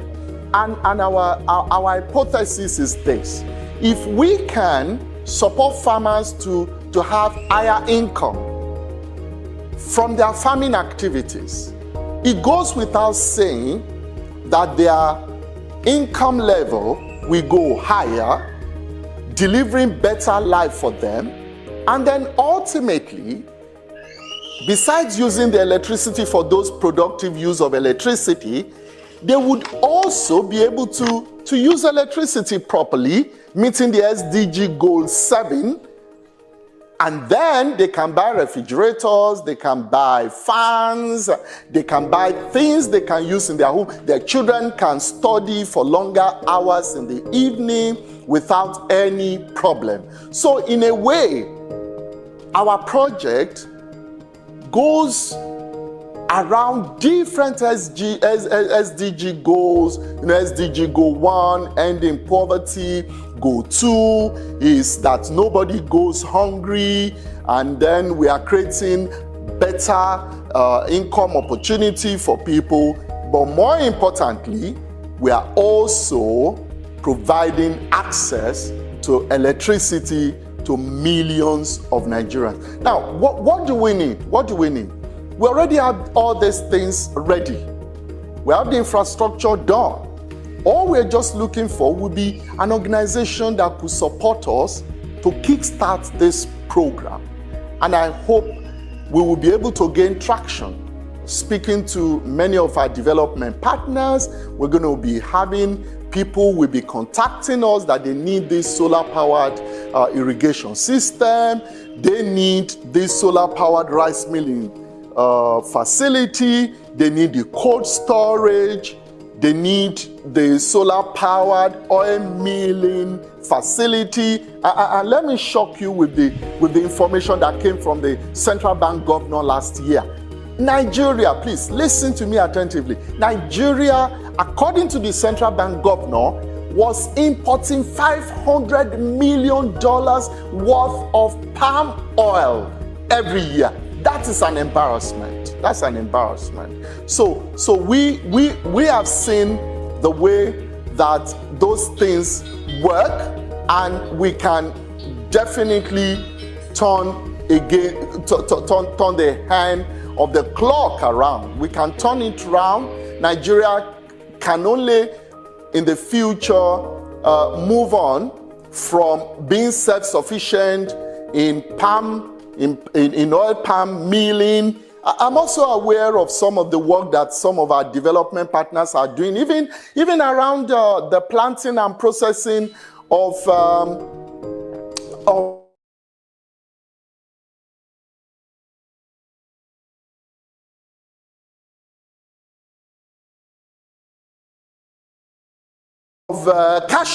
cashew.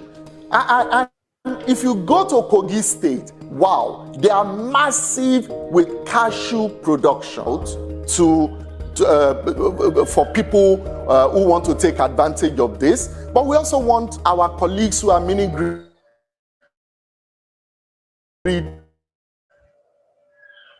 developers to speak to us. If you have any community with any of these potentials, just come to us. We're going to help you around how to deploy to those communities.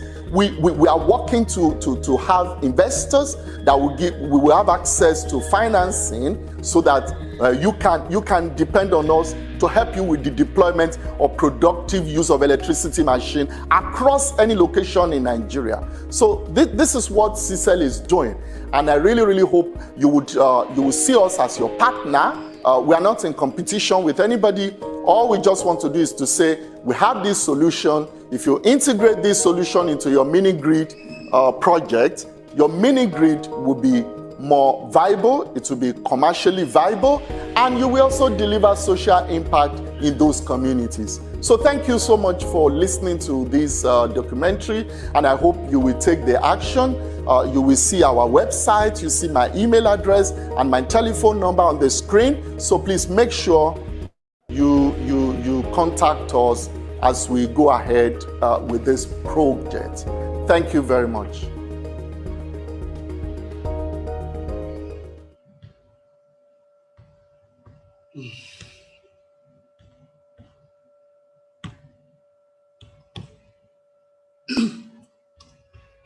Welcome back. So in the next 7 minutes, hello, can you hear me? Yes, we can. Okay. Yes. Okay, great. Okay, in the next 7 minutes, I'll be starting the next session. The next session is on digitalization in the energy transition, lessons for Africa, and it will be moderated by Fatu Diarasuba. Fatu is the co-founder of Africa Energy Connect, a company that's involved in productive uses of renewable energy. It's a Liberia-based company. I hope I get that right. So she was taking over from 1 o'clock to 3 o'clock. Thank you so much for joining us.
So I just shared the link Sean sent me to the chat.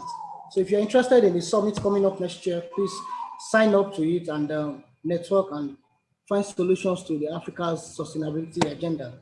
Then another thing is that about the Nigeria Trees Initiative we'll be launching next year. So our aim is to, by 2030, plant 1 million trees. How do we do that? Our plan is between 2021 to 2030 is 10 years. So our plan is to plant at least 100,000 trees per year. So we're starting with Lagos. So we're looking for your partnership, for your sponsorship. There's a link on the chat. Click on it and fill it. We need volunteers for this. We can't do this alone in this fight against climate change. And we don't just want to be, we don't just want this summit to be a talking. So we also need activities to come up from this summit. And I like the fact that Wale Yusuf from Watsila and Arrested are already talking on they're already in the process of collaboration. I look forward to that. So this is also an opportunity for every member of the panel and audience to also network to see what others are doing. You know, collaboration is very key when we are doing this. At the last video we watched, it's not about competition, it's about collaboration. We can only, it's only when we collaborate that we can find lasting solutions to these energy issues. So in the next 3 minutes, we'll start the next session, and I'll be handing over to Fatu. Thank you so much. Fatu, over to you. Thank you. Welcome, everyone. Within the next 3 minutes, we will start.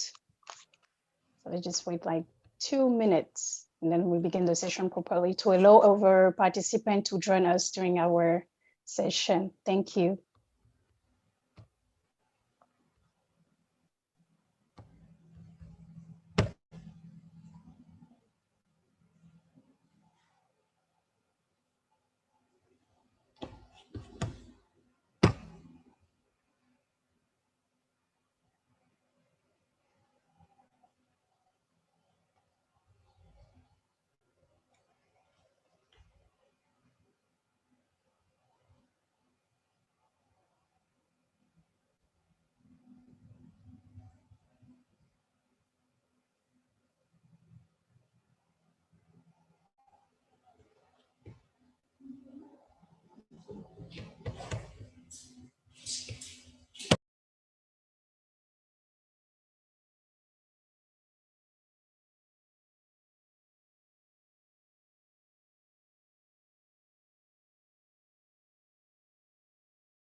I think we can start now. Good morning, good afternoon, good evening from wherever you are.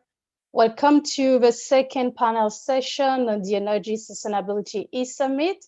We had a very insightful first panel discussion on circular economy and sustainable development. And now we will focus our conversation on digitalization in the energy transition, lessons for Africa. I am Fatou Diarasuba, co-founder of African Energy Connect, which is a startup specializing in productive uses of renewable energy. I am very delighted to be the moderator of this panel session, and I look forward to a fruitful discussion with our panelists. In today's world, digital technologies are part of our everyday lives. Advances in digital technologies are enabling dramatic changes to our energy system. And digitalization is an important instrument in the energy transition and contribute to improving the safety, productivity, accessibility, and sustainability of energy systems worldwide. During this panel session, we will explore the impact of digital technologies on energy demand sectors across Africa, how energy suppliers can leverage from digital technology to improve their operations, and what could be possible solutions to effectively address the energy transition in Africa. The panelists for this session are from diverse institutions, and they will share with us their views on this aspect. We will first proceed with the interventions from each of our panelists, and then we will follow with the Q&A session to allow the audience to ask any questions. So participants are welcome to ask their questions in the Q&A box. Without further ado, I will now give the floor to our first panelist, Mr. Bako Ambianda, who is the CEO of Labako Power Company, which is an independent power producer and renewable energy development company that specializes in the facilitation, development, and operating of sustainable power generation projects in Africa with a growing portfolio of projects. Mr. Bako, the floor is yours.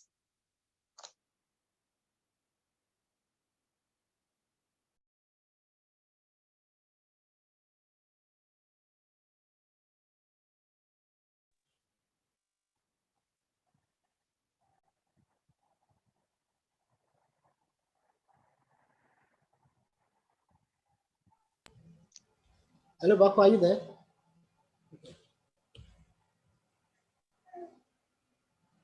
Yes, I am right here. Can you see my slide? Yes. We can see your screen, but not yet your slide. So if you could maybe open up the file. I was trying to share my slide. I think I did. Let me stop it and I share it one more time. Sure. How about now? We're able to see it now. Okay. Good afternoon, ladies and gentlemen. My name is Bako Ambianda. I'm the President and CEO of Labako Power Company. We are a renewable energy development company headquarters in Houston, Texas, but we have subsidiaries in Cameroon, Nigeria, and in Ghana. So our main operations are in solar energy. My background is in civil engineering, but born and raised in Cameroon, I went through the difficulties of studying without access to clean energy. So fast forward a couple of years ago in Texas, I happened to be one of the first Africans that introduced innovation in the solar industry. And I started with a program called Solar Business Festival, which to date is one of the largest solar trade shows in the entire Texas. From then, I realized that there was a lot of demand for African market. So many of the participants that attended my summit in 2013, 2012 in Texas wanted to exploit the African market. And from just doing solar trade shows, I decided to open Labako Power Company, which today we have done over 112 megawatts combined. In Africa, we are really focusing on innovative solar products. So I want to share with you what Labako Energy Limited, which is our company in Cameroon, I'm talking out of our office in Cameroon, we are doing to provide access to sustainable power in Africa. So I like to always mention that there's 650 terawatt in Africa for 1.3 billion people. And South Korea has 550 terawatt for over 50 million people. So the African continent as a whole needs to spend over 40 billion people, over $40 billion per year for the next 5 years to meet up the energy crisis. And just looking at the horizontal irrigation map of Africa, you will notice that there is a lot of solar potential across Africa. But there's so many countries in Africa that still struggle and suffer from the aspect of lack of energy access. But when you look into what is the problems, you notice that energy is the bedrock of inclusive economic growth in many African countries. In fact, uh, uh, 2 weeks ago, I was in Europe and I came in my country. Upon arrival at the airport, there was no light in Cameroon. We had a general blackout. And one thing struck me, because when there is no light, it's like there is no life. So I like to say that light is life. And when we start looking into how many countries in Africa had to mimic from landline, from land phone into mobile devices, many Africans have 3 to 2 mobile devices. Then we start understanding that even the access to digitalization is becoming of great demand and of great need. So in terms of solar, I noticed from our experience that some of the key challenges are lower income, lower household income, lack of energy infrastructure, lack of access to finance and affordability, awareness, and access to technical support. But I want to touch on what we call the lack of energy infrastructure, because let's look into so many parts of the rural areas in many African countries. We realize that if we focus on digitalizing solar energy, then we can provide so many households and so many people with access to energy.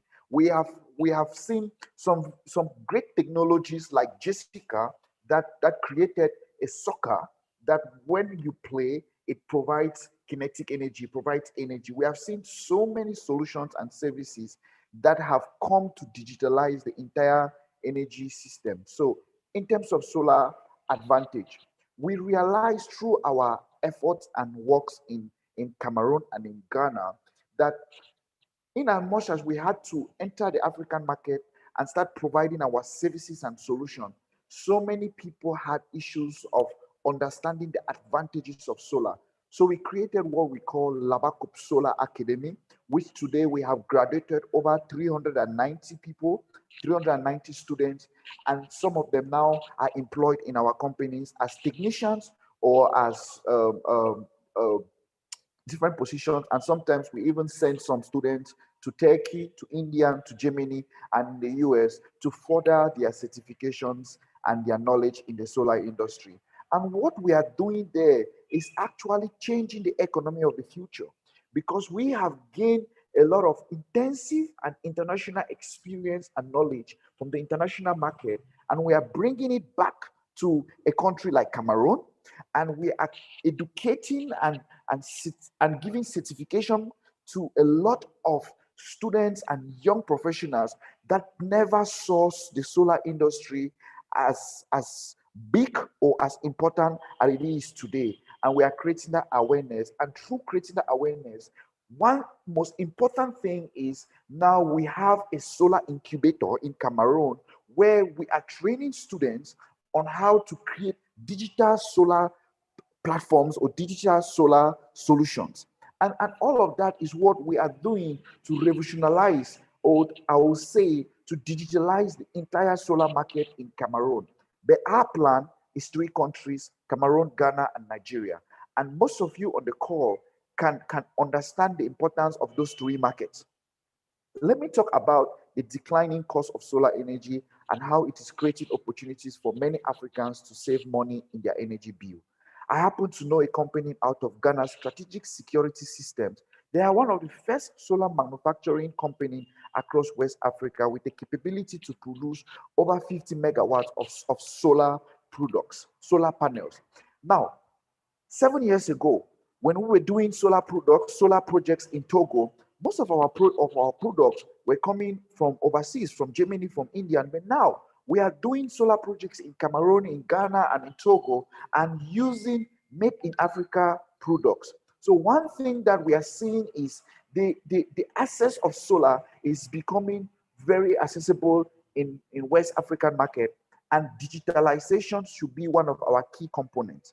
We have started a new branch in our business focusing only on distributing Labacop Solar innovative branded products. Now we have 3 warehouses where we have, we bring in at least 1 container every 2 months in Cameroon and distributing only solar products. We even have solar cookers, very innovative solar products, and we have a lot of issues in terms of the heat, the climate in Cameroon. Many people want innovative solar products in terms of solar ACs, solar refrigerators, solar cookers, and we are happy to be in Cameroon providing some of those innovative solar products. That outside of that, we now are focusing on digitalizing the payment systems of our products, because so many people are unable to focus on paying us through like bank accounts or online. So we are incorporating a lot of mobile payment solutions and pay as you go solutions. And all of that is the digitalization of the solar markets. But when we entered the market 5 years ago, our plan was to do what we are doing in the United States, but it did not work because we had to digitalize the system in terms of even the payment of our services, the signing up of our products and services, and the entire market in terms of providing the access of information. So we as Labacop Energy Limited, we are proud to be part of the solar technology revolution in Cameroon and helping the country to digitalize its systems. We are doing so much work in terms of digitalizing the energy mix in Cameroon, providing solar technology and services in Cameroon. And one thing I will say is, we believe in African, and Africans are looking for new solutions, and actually the digitalization on many businesses, particularly solar, is the key to success. In Cameroon right now, every single day, we receive a lot of inquiries on our products and services without going to the market because we have figured out how to have a digital solution where people can sign up our products just using their mobile phone. And that has created a lot of success in terms of our product.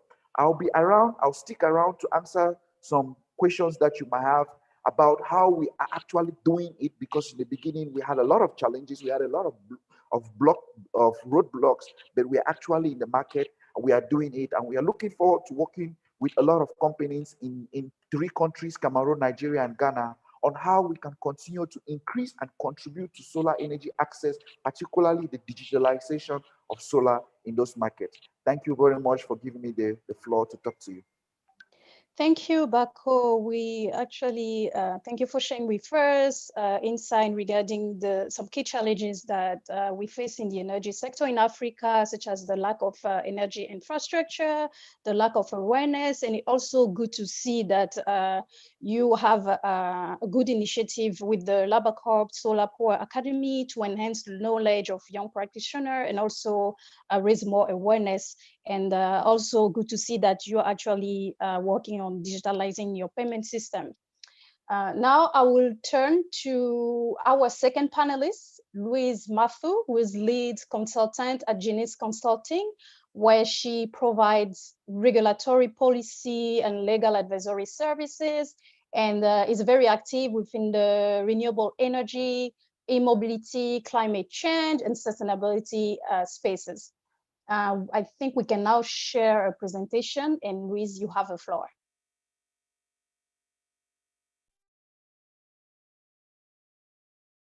You're muted, Louise. You're muted. Oh, sorry. Can you hear me now? Yes, we can. Oh, that's great. That's great. Thank you so much for that introduction, Fatoumata, and also for you. I'd like to thank you, Bayomi, for putting this together. I think it's a wonderful platform, and I hope that this is just the beginning of a conversation that we can continue for Africans by Africans. I really want to commend you for that. So without further ado, I do have a presentation, short presentation, just talking about exactly what digitalization is, what is the understanding of what digitalization is in the energy transitions, and what the lessons are for Africa on this journey. So I start my presentation by just first of all, establishing that we have an understanding of what digitalization is. What is digitalization? Yeah, what is digitalization? It's the oh, sorry, Fatumata, next slide, thank you so much. It's the application of ICT in the global economy, or the digital transformation of society and the economy. So the use of ICT has permeated all sectors of the economy, of our daily lives. I don't think there's hardly anybody who can say that they've not interacted with it in some way. Even on the African continent, those who don't have access to electricity, some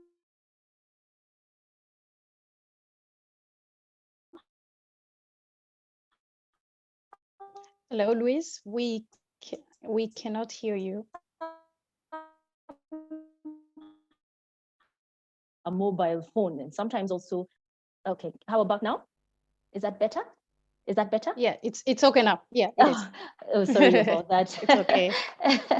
Sorry about that. Sorry about that. Okay, so in order to understand digitalization and break it down further, I looked at it through three main elements of to come up with digitalization. What do you need to have digitalization? You need one, you need data. Yeah, and what is data? It's digital information. It's captured in bytes, megabytes. I mean, we are moving into exabytes and zettabytes, and there's even yottabytes. I mean, I cannot even fathom in my mind what that is or how large, but you can imagine the amount of data that is. So now when you have that data, in and of itself, it might not be very helpful or useful. So what you need to do is to apply analytics to it to actually then produce useful information that can be used for decision making. Now, when you have that information, you also then need to transmit it to other people, whether a human to machine or machine even to machine, and that's where connectivity comes in. So these are the three elements that you need in order to say that you actually have digitalization. You have data, you have analytics, and you have connectivity. So we're talking about digitalization right now in the context of the energy transition. When we say energy transition, what do we mean? And the largely accepted definition is moving from a fossil fuel-based economy to one that is based on renewable energy sources. But I think the conversation needs to be even much broader than that. We need to be talking about matters like, such as energy efficiency and even carbon capture and storage, because there are some sectors on the African continent and also other continents that are very heavy emitters of carbon dioxide. And it might be very hard to abate some of these sectors, such as maybe steel or even chemical industries. And we need to find technologies that we can use to capture that carbon and store it in some way. There's been a lot of discussion about how safe it is to undertake carbon capture. But as I said, it's really an evolving area, and there's a lot of work ongoing. So now we've talked about what is digitalization, at least an understanding of that. What exactly are the three main elements? We've talked about also energy transition within our context here of this discussion. And we can look at some statistics on Africa and renewable energy. Now, there's been an exponential growth in renewable energy sources as the source of energy globally. But I think we are in the last 2 or so years, it's been about 50% has been renewable energy, new capacity that has been installed. But when you look at where Africa is, you find that less than 2% of what renewable energy sources have been harnessed are actually found on the African continent. And that's over the last 10 years. And there's a whole discussion we can have on that as to the challenges, why it has been so difficult to harness these renewable energy sources, issues to do with bankability and policy regulatory frameworks. All those are very important. So we've also been shown by Bako in his very nice presentation. He's showed us an irradiation map that shows us the level of irradiation in the African continent. And it's been established that Africa actually has the largest potential for renewable energy sources, from solar, from wind. I think Somalia actually has, in Eastern Africa, has just north of Kenya, has the highest wind speeds on the continent. You can just imagine that. Geothermal, we also have a lot of that that's been harnessed in East Africa. I'm proud to say that Kenya is number 5 worldwide in terms of harnessing geothermal as a source of energy. And we, Kenya, have also been blessed. Actually, our installed capacity is 70% renewable energy. That is geothermal, geothermal, hydro, and actually that should be wind. And we have should be the largest wind plant or wind farm on the continent. So, but progress still needs to be done. Or rather, progress needs to be made, and a lot of work still needs to be done. There's a potential to harness a lot of this resource, the solar, the wind, the hydro, even the small hydro, not just a large hydro. So why is all this information important? And I like the title of this, sorry, Fatimata, next slide, should be slide 6. So why is this conversation really important? I like the title of this conference or this summit because it's about energy sustainability. We want to use or harness the energy resources that we have to develop our economies, but at the same time, we want to be able to live sustainably. We want to save our planet. We want to preserve our planet. We don't want to destroy it through too many carbon emissions and methane and the like. And that's why this conversation is so important. Over and above talking about SDGs, affordable and reliable, we also need to be talking about a sustainable future, sustainable development, sustainable use of even our energy resources. And the concept of the global carbon budget has been developed. And what this global carbon budget says, it identifies that since the start of the first industrial revolution, that was around 1870, around 1,990 gigatons, there's such huge figures of carbon dioxide have been emitted. And if we keep going the way we are going to have a temperature rise that exceeds 2%. And you know what that means. It means a rise in sea levels. It means droughts. It means a rise in temperatures globally, melting of the ice sheets. And so this global carbon budget says that we really need to take a lot of measures to mitigate against climate change and even to adapt to ensure that we are living sustainably and we can keep temperature rise to well below 2%, as is envisaged under the Paris Agreement. So having taken all that into context, then we come and look at how do we apply digitalization in the energy transition. And I'll talk a little bit about the power sector for a start, because we are talking about solar, we are talking about your wind, your hydro. And next slide, please, Fatimata, thank you so much. So if we look at different aspects of the power sector, we can look at how digitalization can affect or is used or is applied by power generators or power owners, generators of electricity. And what happens by applying smart technologies and digitalization, use of data analytics and machine learning, you find that generators can actually reduce the operation and maintenance costs of their plants. They can also predict when a maintenance is actually due to then prevent any damage to the plant or keep it fully operational. So that's really good for efficiency. And also there's a reduced investment costs if you can apply digitalization by having your right equipment, right sizing of the equipment, proper monitoring.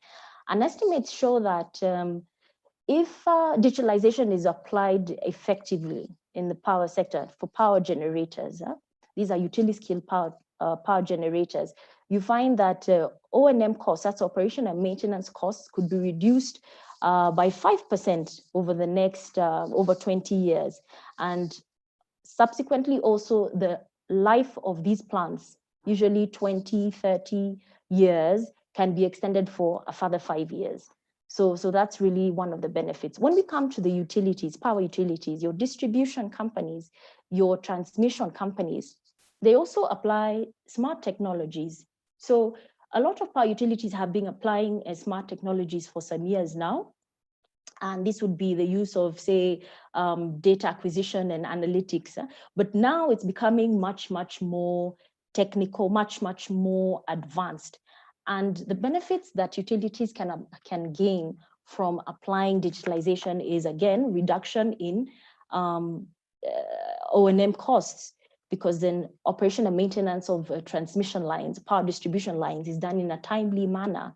You find that even your technical and commercial losses are reduced. I know that in Kenya, we have a very big problem with commercial losses, where you find customers bypassing meters and actually directly consuming power, which then causes a commercial loss to the power utility. So you can apply smart technologies to come up with smart meters, that can actually be used to prevent these things from happening, or also be used for effective meter reading.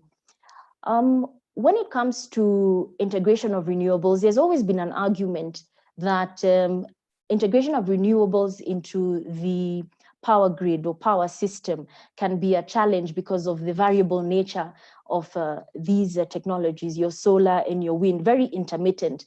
But with the advancement of technology and application of digitalization, you find now that the integration of renewable energy technologies is being done in a very almost seamless manner without as many challenges as had been thought as there were in the past.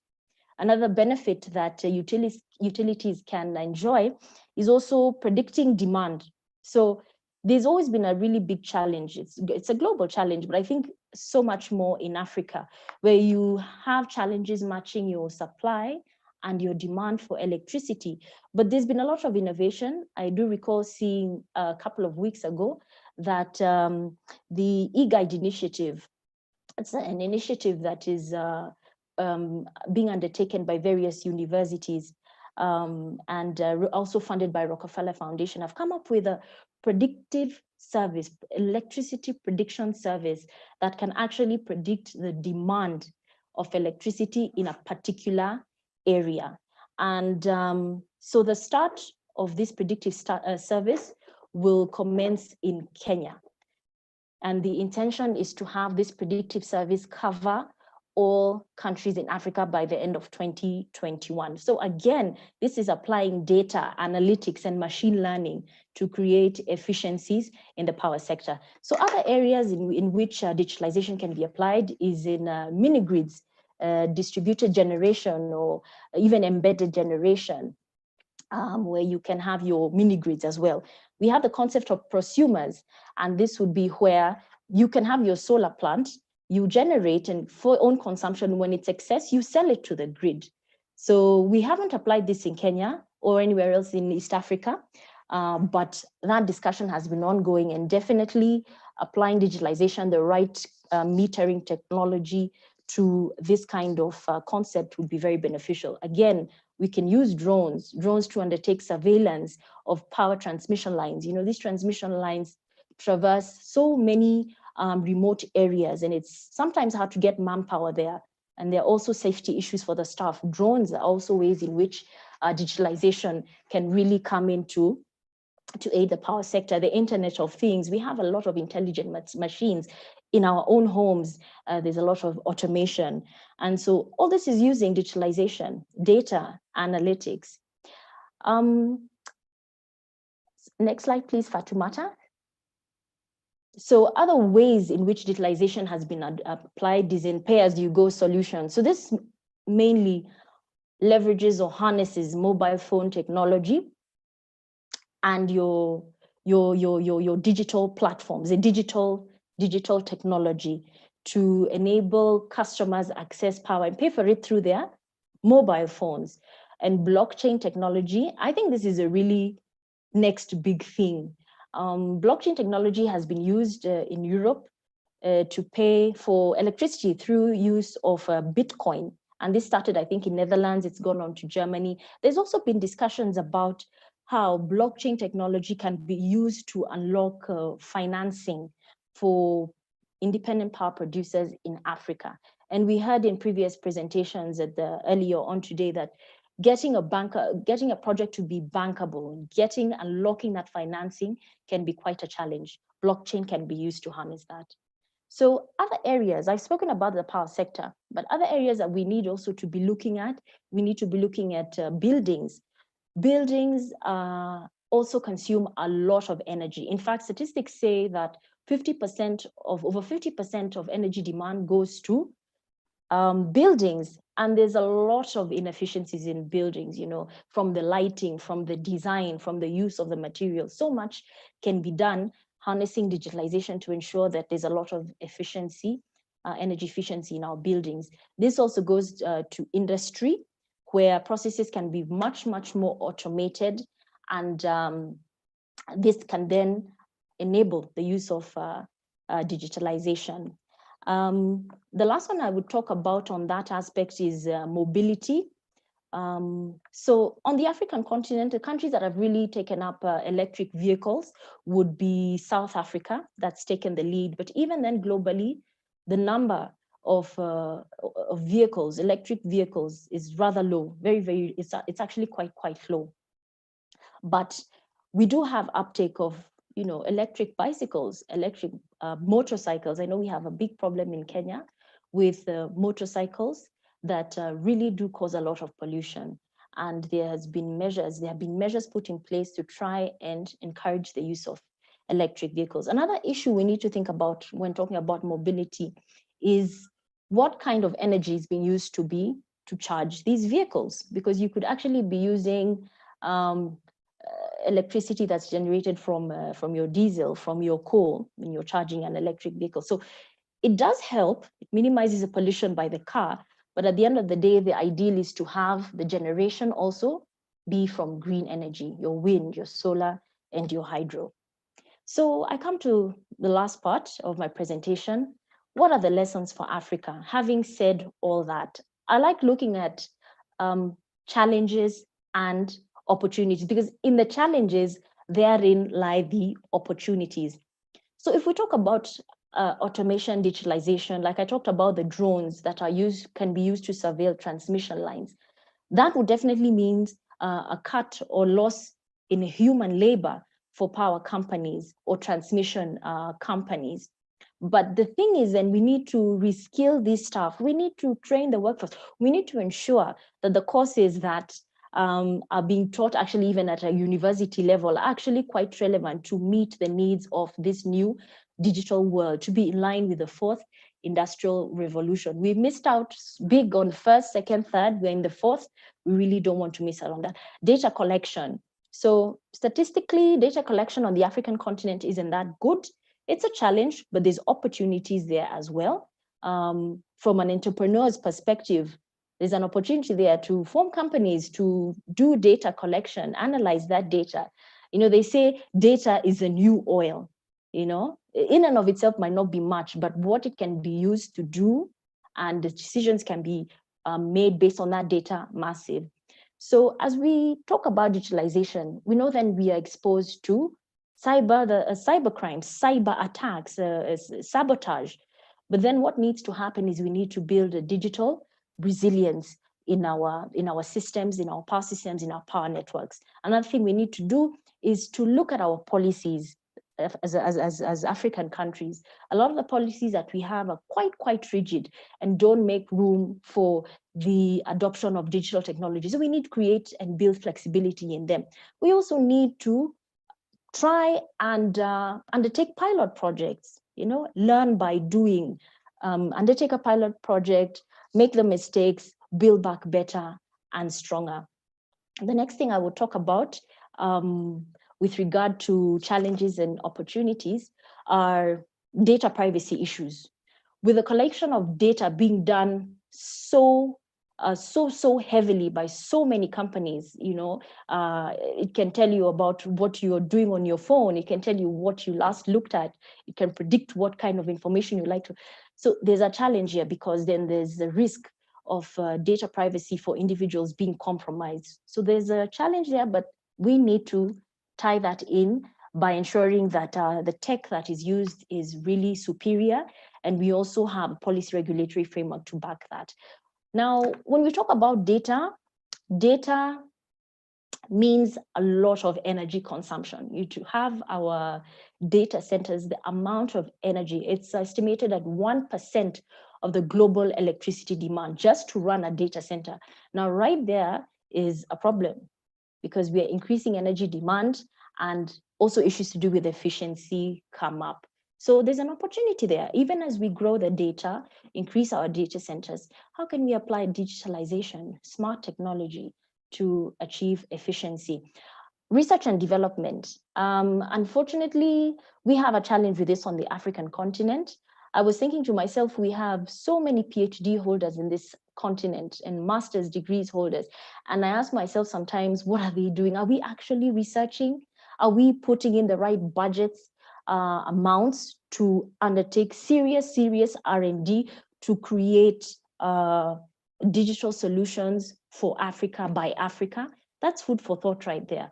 Partnerships, we need to eliminate silo thinking.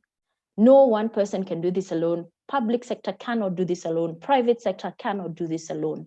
So we really need to have partnerships in order to be able to advance this discussion and create this technology and move it forward. We also need regional and continental cooperation. And that's why I'm so happy to be on this forum, because there's representation from East Africa, from West Africa. Hopefully another time there will be somebody from South Africa, from the northern part of Africa, and we can advance this discussion and see what we can do. Not just talk, we talk, but we also proceed and do more for the African continent insofar as digitalization and the energy transition is concerned. So thank you so much, Fatoumata. Perhaps I can just mention briefly that I'm a lead consultant at Genis Consulting here in Nairobi, Kenya, and we provide advisory services for policy, regulatory work, also a technical and financial advisory services with a team. We also undertake research to inform policy, undertake market intelligence to also help investors when they want to come and invest on the African continent. We also undertake training and capacity building. We need to get the word out there, in our institutions, in the corporates, in private sector, public sector, and we also participate very strongly on that front. So thank you so much, Fatoumata, for the opportunity. That's all for now.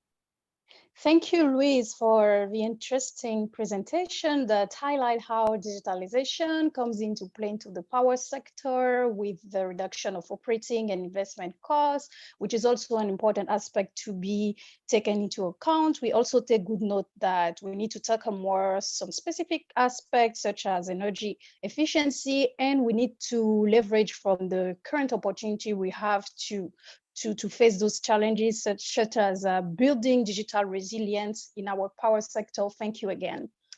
Now, allow me to introduce our third panelist, with Francisco Boschel, who leads the work on innovation for renewable energy technologies at the International Renewable Energy Agency, IRENA.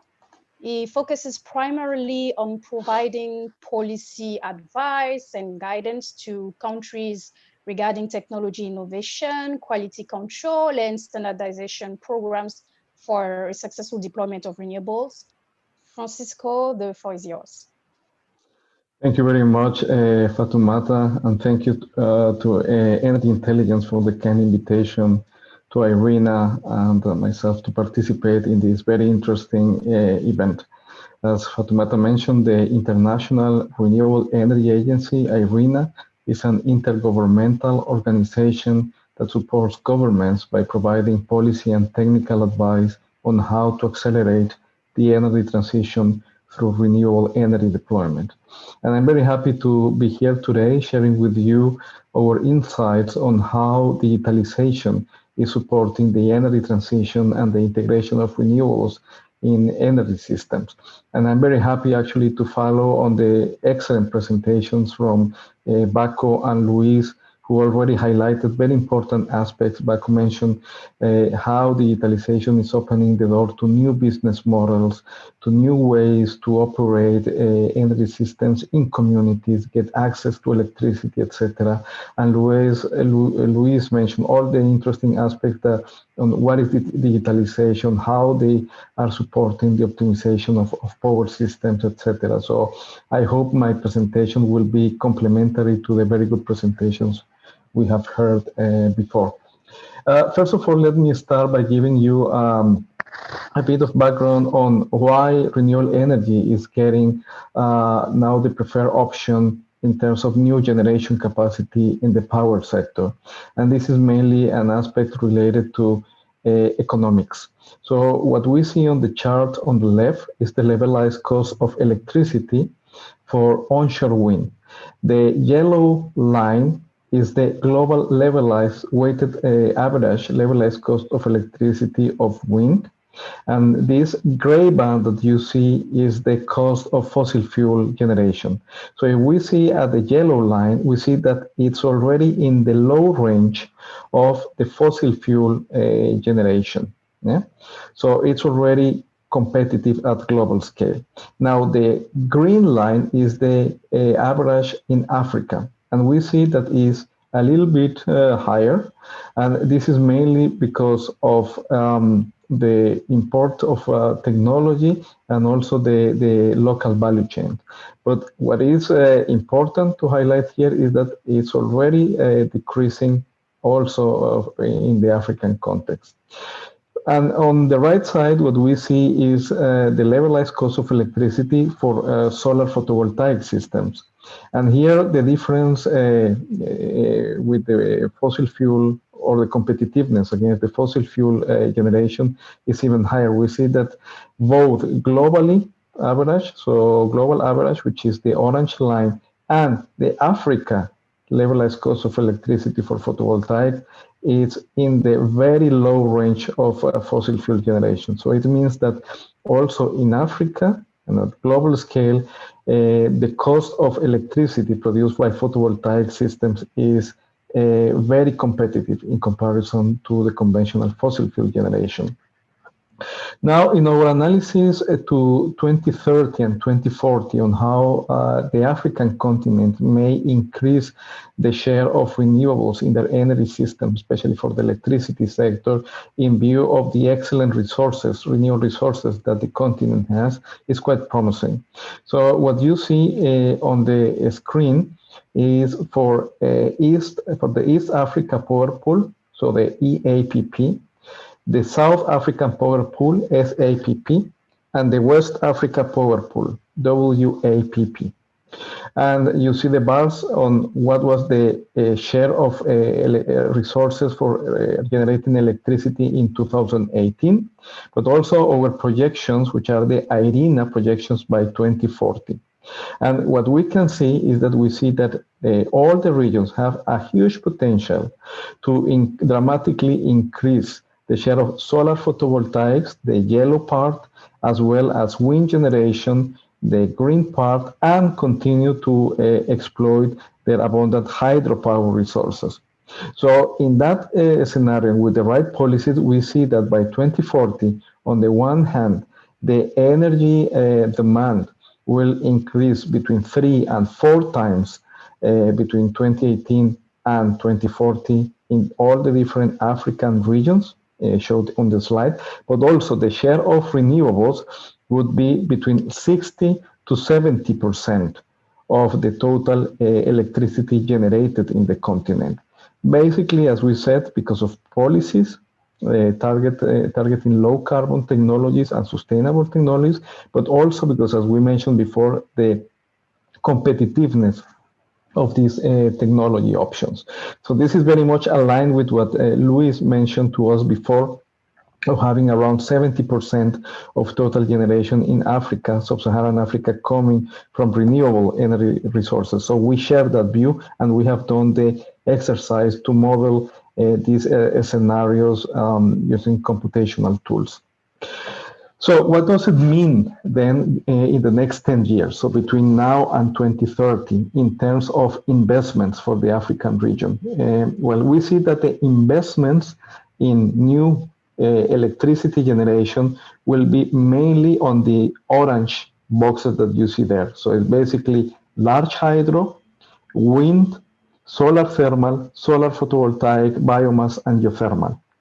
all of those investments will represent more than 60% of the investments in new electricity generation for the African continent in the East, West, and South African power pools. And the blue part is the conventional one, the fossil plus potentially some nuclear, which is less than 40% in the next 10 years. So we expect that investments in renewables could be in the order of 230 billion US dollars in the next 10 years. And to give an order of magnitude, the GDP of a country like, for example, Chile, for example, or Colombia, is around 250 billion US dollars. So we are talking about, for the African region, investments of such a magnitude. Now, Louise also mentioned in her presentation that there is the concept or the idea that integrating very high shares of renewables in power systems is complex because of the variability of the nature of these sources, especially wind and solar.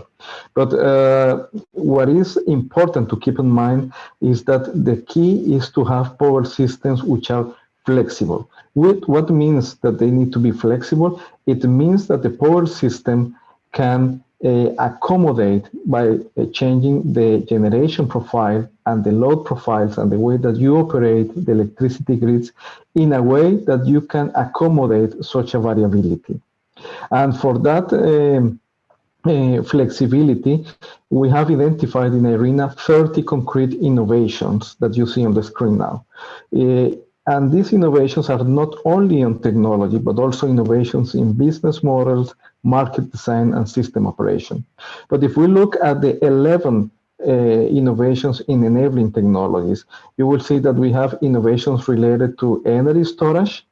We have innovations related to sector coupling or electrification of end use, such as electric vehicles, power to heat, power to hydrogen, but also digitalization, particularly three technologies: Internet of Things, artificial intelligence, and blockchain. And also the grids of the future, including mini grids, super grids, flexibility in conventional power plants. Now, as I mentioned before, in order to accommodate all these renewables in power systems, we see three technologies that will play a very important role. The first one is Internet of Things.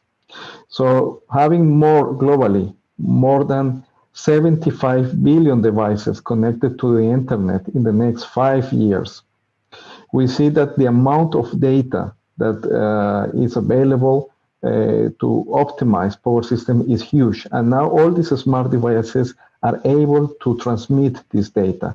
So the Internet of Things has the role of collecting all this data and transferring all this data to make good use of it. Great. So now with the Internet of Things, we collect and transfer data. But what do we do with all this data? We need now to make decisions. So the decision-making process has to be much faster, has to be based on huge amounts of data, and has to be, of course, intelligent. So it means that meets certain criteria. And for that, artificial intelligence will be a very important, or is already a very important tool to help us to make these decisions in real time, so very quickly, and using huge amounts of data. And the third component is that now that we make a decision, it has to be converted in a transaction. And what is a transaction? For example, pay for charging my electric vehicle, or pay for buying electricity from my neighbor, who has a solar photovoltaic system on the roof. So I can do a peer-to-peer transaction, or I can use it to, for example, sell some certain services to the local grid, such as, for example, frequency control, etc. And all these transactions, which at the end are monetary transactions, will also have to be done very quickly, in huge amounts, in very short period of time, and in a very secure manner. So blockchain here, or distributed ledger technologies, will help us to have these transactions automated through smart contracts and in a secure, encrypted way. So we have Internet of Things, artificial intelligence, and blockchain playing an important role to now optimize these more complex power systems and make them more efficient and reliable. Baku mentioned already the case of mini-grids, especially for energy access.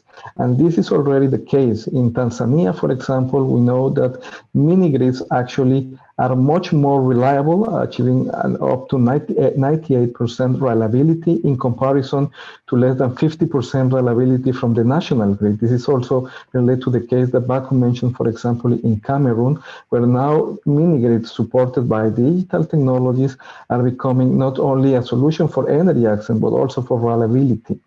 But in addition to that, we also can imagine that mini-grids, especially community mini-grids in urban areas, could be connected to the main grid as well.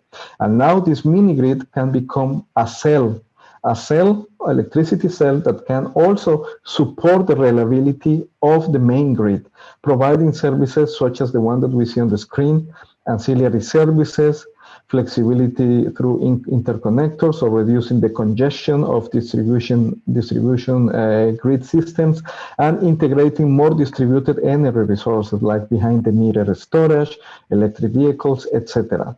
And all these benefits will be reflected in benefit of the consumer: lower tariffs, more reliable service of electricity supply, etc. So the digitalization is also helping to interconnect now and control in a smart way and in a holistic way even mini-grids or microgrids with the main grids, making it like an autonomous energy system. In the African continent also we have great potential for hydropower. And many countries already take advantage of it, such as, for example, Ghana or South Africa, just to mention a few of them. But now hydropower plants can also be operated as huge batteries for providing more flexibility to the grid with pumped hydro storage systems. And thanks to digitalization, now we can have hybrid systems where we have a hydro reservoir, and next to the dam we can have wind powers or solar farms which are interconnected in one control system, operating in such a way that when there is excess of generation from wind and solar PV, we pump more water into the dam as if it was a battery, and we store there, and when we don't have wind or solar, then we release the water, produce electricity, and we never stop having electricity despite variability of wind and solar. We will always maintain the base load and make these energy sources dispatchable. And even more now, even some water reservoirs from hydropower plants can be equipped with floating solar PV systems on the water, also interconnected through uniform control systems using artificial intelligence to optimize the whole system as if it was a huge wind farm with a solar farm floating plus a huge battery, which is the hydro dam. We have been doing analysis for 5 African countries, including Rwanda, Ghana, South Africa, Morocco. And this is what we have identified as potential digital solutions that can be used in the context of Rwanda. And innovations in general that can be deployed in the context of Rwanda, for example. On the generation side, we see that they have potential to operate hydro plants as pump hydro storage, as mentioned before, combined with floating PV. In the transmission and distribution systems, there are opportunities to open innovations to have more regional markets with the neighbors, but also new ancillary services provided by batteries and hydro dams to make the system more flexible. And on the demand side, there is an interesting potential to have behind-the-meter batteries from the consumer side connected with household rooftop PV systems, and optimize the whole system through artificial intelligence and Internet of Things. So these are some examples that will be published in a report that will be launched in about 1 month from now, where we assess 5 specific country cases in Africa. And with that, I would like to finalize my presentation by thanking again to the organizers for the kind invitation. And I hope that this presentation was complementary to the others, and I'm happy to participate in the panel and answer any question. Many thanks. Thank you, Francisco, for this enlightening presentation. We learned a lot on how digitalization in smart mini-grids contribute to improving services provided to consumers. And also you provided a good example of using innovative operation of pumped hydropower storage with the case of Rwanda. Thank you again. I would like to remind the participant that you are welcome to drop your questions in the Q&A box.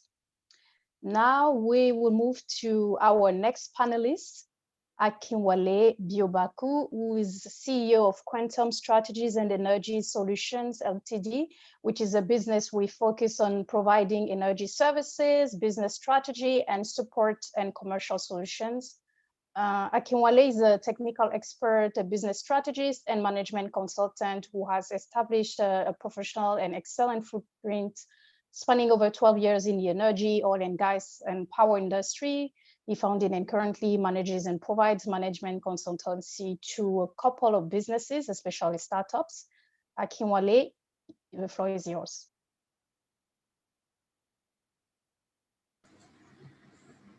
Yeah, thank you, Fatu.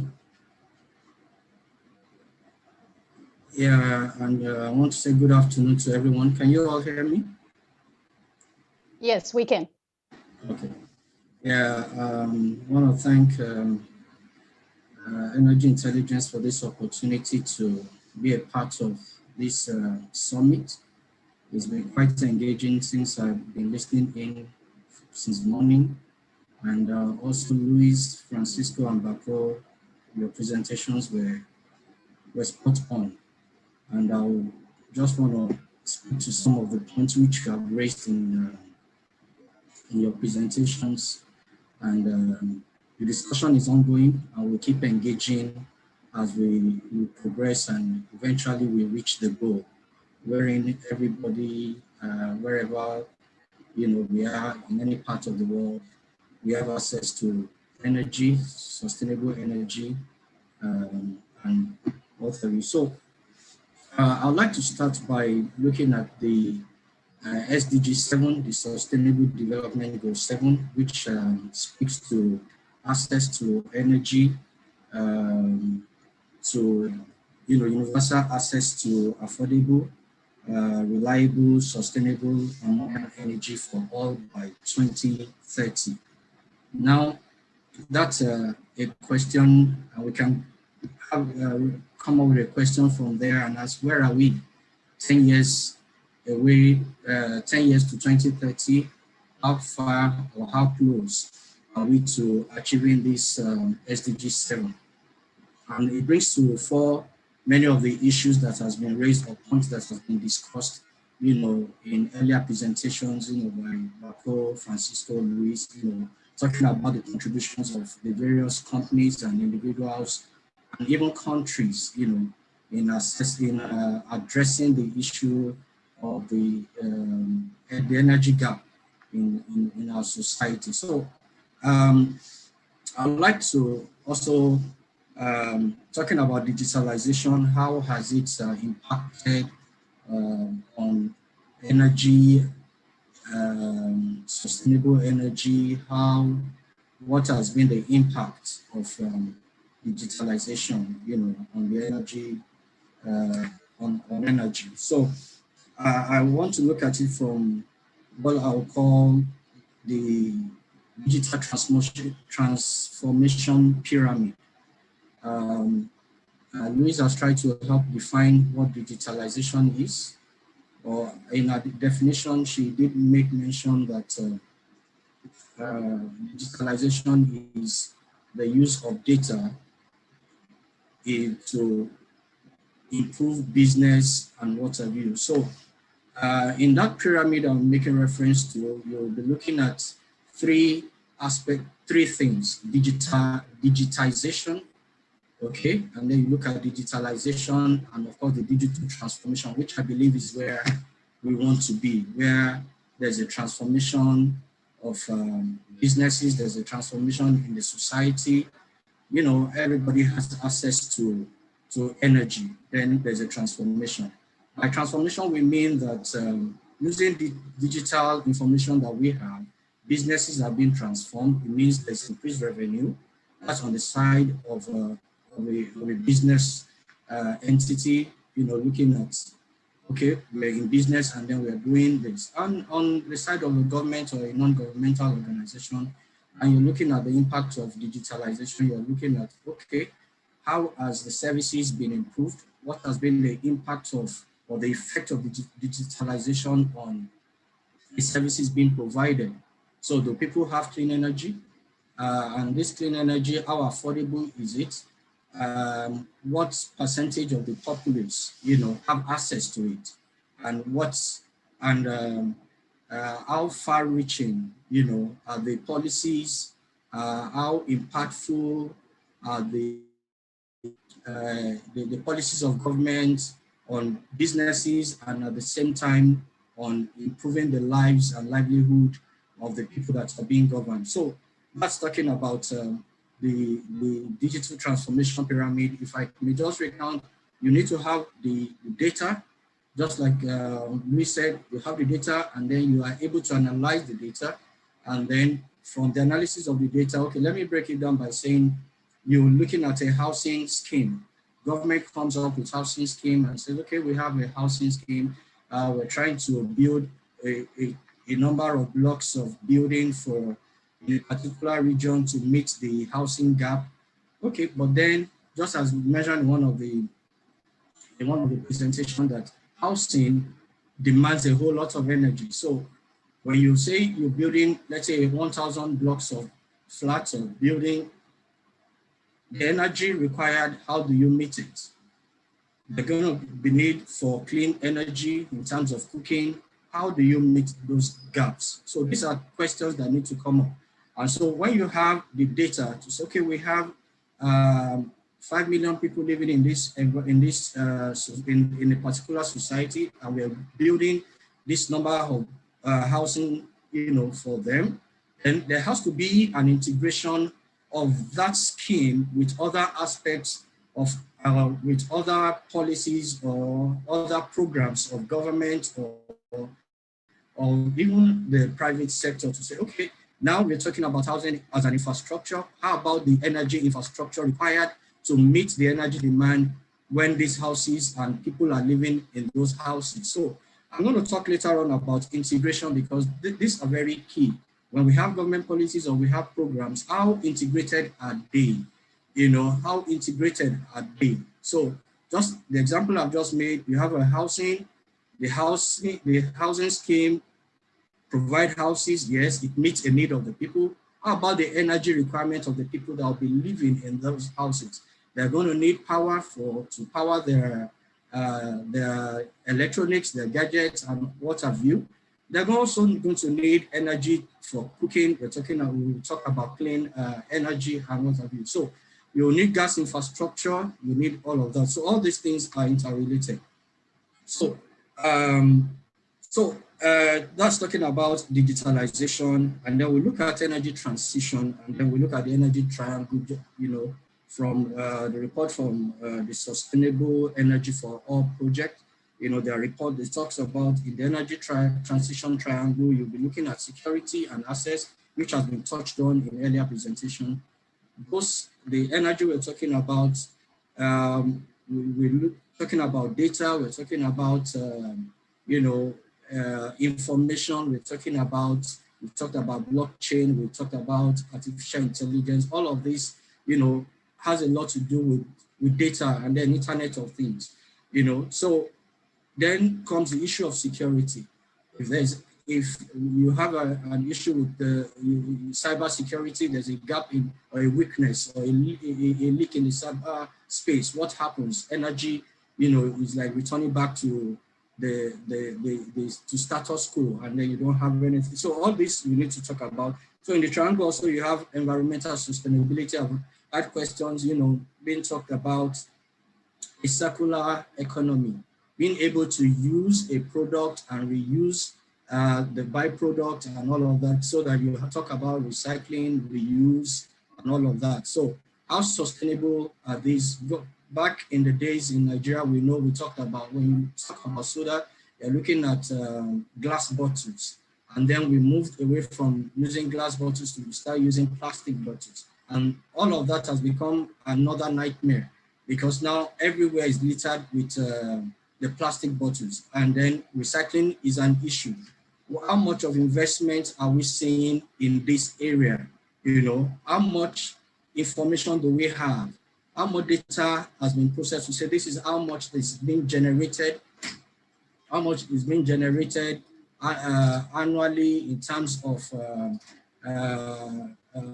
products, plastic products, and all what have you. So all these things we need to we need to discuss about. So that's talking about environmental sustainability, and then the economic development and growth is part of the triangle, because if you deploy a particular energy solution to a community that do not have the means to pay for it, the businessman who has gone into that community, just like Dr. Patrick, alluded to in his presentation, you go into a community, they don't have the means to pay for it. You have a last mile solution. You have invested in it as a businessman, but you cannot recoup your investment. So we have an issue with investment there. So all of these things come to fore as we discuss about digitalization, its impact on the energy, on energy as we're discussing it. So because I don't want to, belabor so much on the facts and figures, because we've had to listen to so much of that. So I just want to touch on three things quickly, and that is inclusion, investment, and integration. I believe these are fundamental areas that we need to look at as we talk about digitalization, and of course, as we talk about energy, there's need to come up with strategic plans and initiatives that is inclusive. I'll take examples of looking at the Nigerian economy and the Nigerian society. We have quite a number of robust governmental programs from several government agencies. Laudable project, for instance, we talk about the Nigerian gas commercialization project. We talk about the rural electrification projects, where the government targets, certain rural communities, to install solar power, renewable energies, over a period of time. And then you have gas to power initiatives, and you have the gas flare elimination project, all of these programs. And then you'll see some other ministries, agents of government talking about the housing scheme, and even private sector too, talking about housing schemes and all of that. There's need to build an inclusive program. For instance, I've had an opportunity to relate with one of the states in Nigeria, and where they're talking about housing scheme, and they're also thinking ahead of how to provide gas to those housing estates. That's an inclusive program where you have a reticulation gas system where gas is already piped into those housing estates. So you already have the data, the number of people that will be living in those housing estates, and you already know what energy demand is required. That is use of data. It's an inclusive program that involves not just a sector of the economy or of the populace. It also involves other sectors like, each time we talk about clean renewable energy, or we talk about, energy, we quickly start thinking about a departure from fossil fuel. I mean, and that's correct. But by the time you look inward in Nigeria, in Africa, you still find out there's still going to be, for some time, dependence on fossil fuels, especially in gas. Looking at the Nigerian economy, most of the projects you see around now is gas. And we say gas is it, because for power in Nigeria, for industrial revolution, you require power. And for you to have power, you require gas to power, the turbines. And for you to have gas, you need gas infrastructure. And gas infrastructure means you still need to have gas processing plants, you still need to have, and quite a number of things, in place there. So integrating all of these programs together is fundamental to achieving the SDG 7 that, by 2030. You have to make it inclusive, and then there has to be investment. That will be the third I that I'll be, mentioning, investment. I've heard a lot said about skill acquisition. I mean, as we are transitioning into other forms of energy, we need to also be thinking of human capacity development, where people begin to acquire new skills. How do you install? How do you manage? How do you maintain? How do you operate? Just like Louise mentioned in our presentation. So there's going to be a core requirement as we transit, as we transit into the new energy space. And then we look at, I've mentioned infrastructure, and then I've also mentioned that we're talking about infrastructure.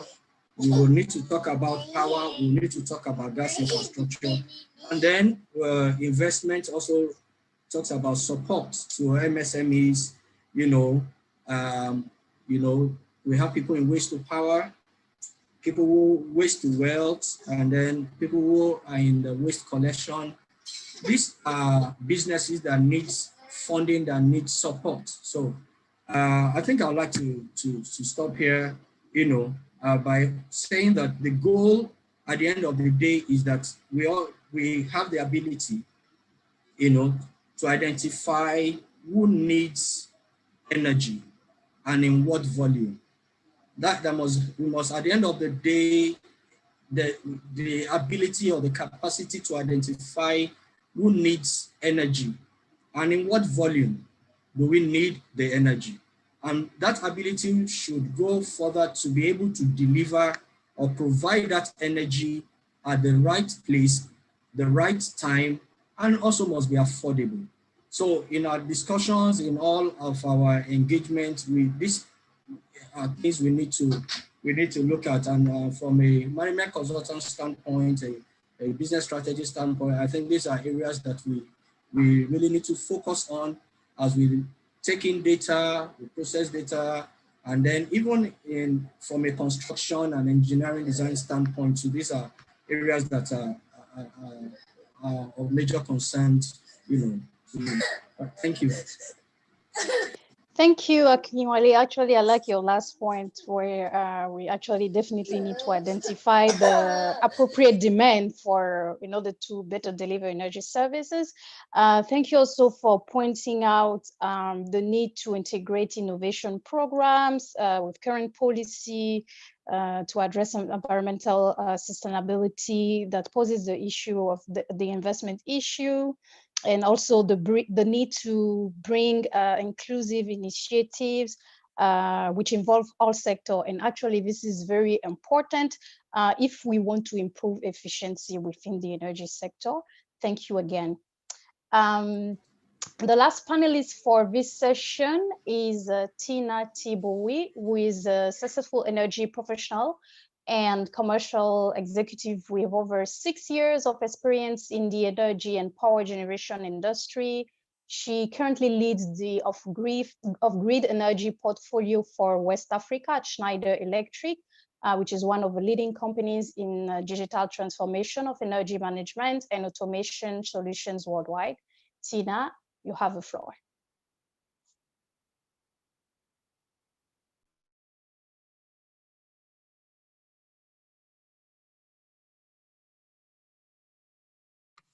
Okay, so sorry about that. I think I was on mute and was speaking to myself, but thank you, Fatu, for the introduction. And thank you to the Energy Intelligence team for inviting me and Schneider Electric to participate at the session. I must say I'm very happy to be here. I can see I'm the last, but I'm hoping I'm not the least. Yeah, so just to give a brief introduction of Schneider Electric. So Schneider Electric is a growing technology company which is integrating the Internet of Things and operational technology to provide energy and automation digital solutions for energy and for efficiency and sustainable solutions in the energy industry. So I'm going to be sharing my slide. I don't know if everybody can see that, so we can speak to it. Yes, we can see it. We can see it. Oh, okay, great. Okay, here. So I would like to start on the notes by saying, I would like to start my presentation on the notes by recognizing that technology, sorry.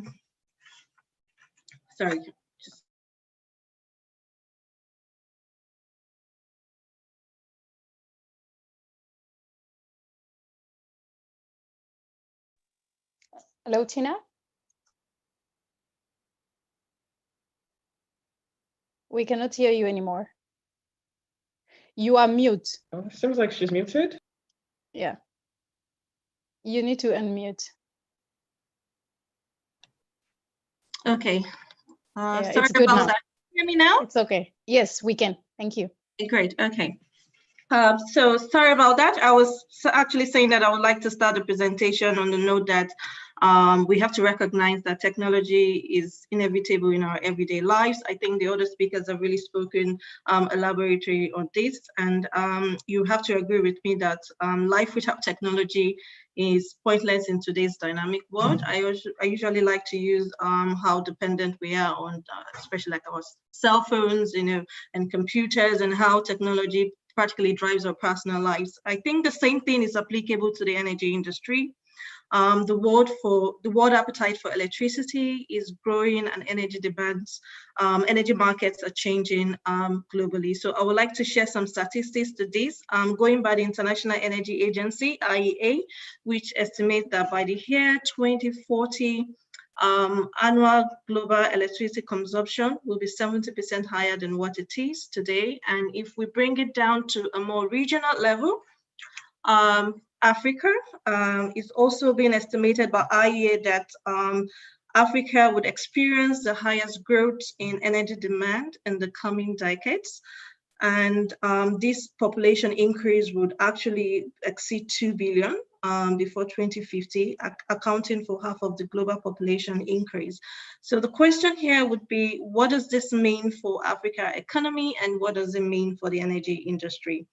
And from expert opinion, it's expected that with this profound increase in population, and that it will drive the continent's economic growth, infrastructure development, urbanization, and in turn, increase the energy demand for the continent. So the staggering increase in this energy consumption has left electric utility companies, government, various stakeholders, and even everyone, with this big power question is, how must today's power distribution systems evolve to meet this growing demand? Can you hear me? Yes, we can. Great. Yes, we can. So, okay, and if you agree with me, I believe that the question lies in digitization, which is actually leveraging artificial intelligence, big data analytics, and IoT, Internet of Things, to address advanced energy management solutions to actually, address the energy transition and also green economy. So just to bring it down to the next slide. So we can see that energy transition, which is fueling the global energy sector shift from fossil fuel-based systems of energy production and consumption, which includes oil, natural gas, and coal. And with the migration to renewable energy gaining more momentum, Many people in this context, energy consumers, are taking advantage of being prosumers. And when I say prosumers, I actually mean that they're getting more engaged in the way energy is being produced and consumed. And basically, we can see here that the trend that we have and always been, because Africa's systems are heavily centralized, we can see that it's like a one-way flow from the centralized generation all the way to the end consumer. And with the interference of digital energy, influencing the new value chain, we can see that centralized generation is now becoming more prosumer. And what that means is we're moving to a more new energy value chain with more flexible, decentralized, and digitized grid, and now adding the addition of new and clean energy resources with microgrids or fuel-based systems that are hybridized with new energy resources as a way to ensure reliability, reliable supply of energy, improve efficiency and stability. And with this new value chain, we can now bring it down to the energy landscape and see like the various players and how digital energy is actually supporting and also ensuring a smooth transition of the energy industry. So up here, you can see different players here. We have the electric distribution grid, we have the microgrid players, and also you can see the various systems which are all at from powered generation to distribution to consumer level, and just to say that this new trend in the new energy value chain is the systems become more digital. We're already seeing better outcomes for electricity producers and also end consumers and the economy and even the environment. So a good example would be how digital transformation of utilities can improve the energy efficiency of power generation and the transmission and distribution of electricity. So another way would be is to accelerate decarbonization because less fuel is needed to produce the same amount of power. So what I'm trying to explain here would be, the distribution grid actually integrating advanced distribution management systems, the grid becoming more reliable, they'll be able to do predictive maintenance, have real-time monitoring, and also with now the new trend of integrating DRE into the grid to sort of upscale reliability, which improves the operations and services of the grid, and also in microgrid, moving on to energy storage and also having EMS systems, energy management systems, to be able to forecast, identify, and prioritize clean energy at all times. And, this also transfers to smart metering for consumers, where you can actually have real-time monitoring of energy consumption, have responsive data for balancing electrical loads and also reducing outages. So these are all influenced heavily here by by digitization. So if I take you next onto the next slide and I explain to you a little bit of what Schneider is doing to actually sort of innovate this space. Like I said, Schneider Electric is the global digital leader in digital transformation of energy management and automation. And we have a diverse workforce operating in over 100 countries, and with about 5% of our global revenue dedicated to research and development. Our purpose is to empower all to make the most of our energy and resources, bridging energy and resources. We believe technology allows us to bridge progress and sustainability for all. And what we are doing here is the way Schneider Electric is addressing the digitization is through what we call our EcoStruxure platform. Our EcoStruxure platform is an Internet of Things and operational technology enabled plug and play open platform, which leverage the following technologies using the trends like mobility, cloud, sensing, analytics, and cybersecurity. And if you see in the EcoStruxure platform actually is addressing 4 end markets, which is building, data center, industry, and infrastructure, and using about 6 domains of expertise, which is building, power, IT, machine, plant, and grid. So what this means is we are actually, we have different solutions at different level. So the first level is the connected product. This platform means the product here can be connected to the internet to transmit data and be controlled remotely. So here we have on-site connected products, which could be the inverter in this case, energy storage, it could be the breakers, all connected and ready to communicate. And onto the next layer, we have the edge control, which is an on-site monitoring and control of systems. So here you can have, instead of reactive, from reactive to predictive maintenance, monitoring and control. And also you can also have the third layer, which is the cloud level, which is about monitoring and control of systems on the cloud base, moving from a single site to multi-site control. So what we're trying to do here is that this platform provides companies and renewable energy companies and power management companies, electrical distributions, EPCs, and all players within the power sector to have better understanding of what is happening with their power assets, have access to reliable data for future optimization of their assets, smart grid having predictive generation, consumption, and maintenance of the power assets, and having the right technological tool for proper sizing of the assets and expanded capabilities in scheduling, planning, managing assets, and operation. And for us is, being able to innovate these technologies and support accurately companies in the sector. We believe that this will be able to address some of the issues around, having efficiency, sustainability, reliability as well.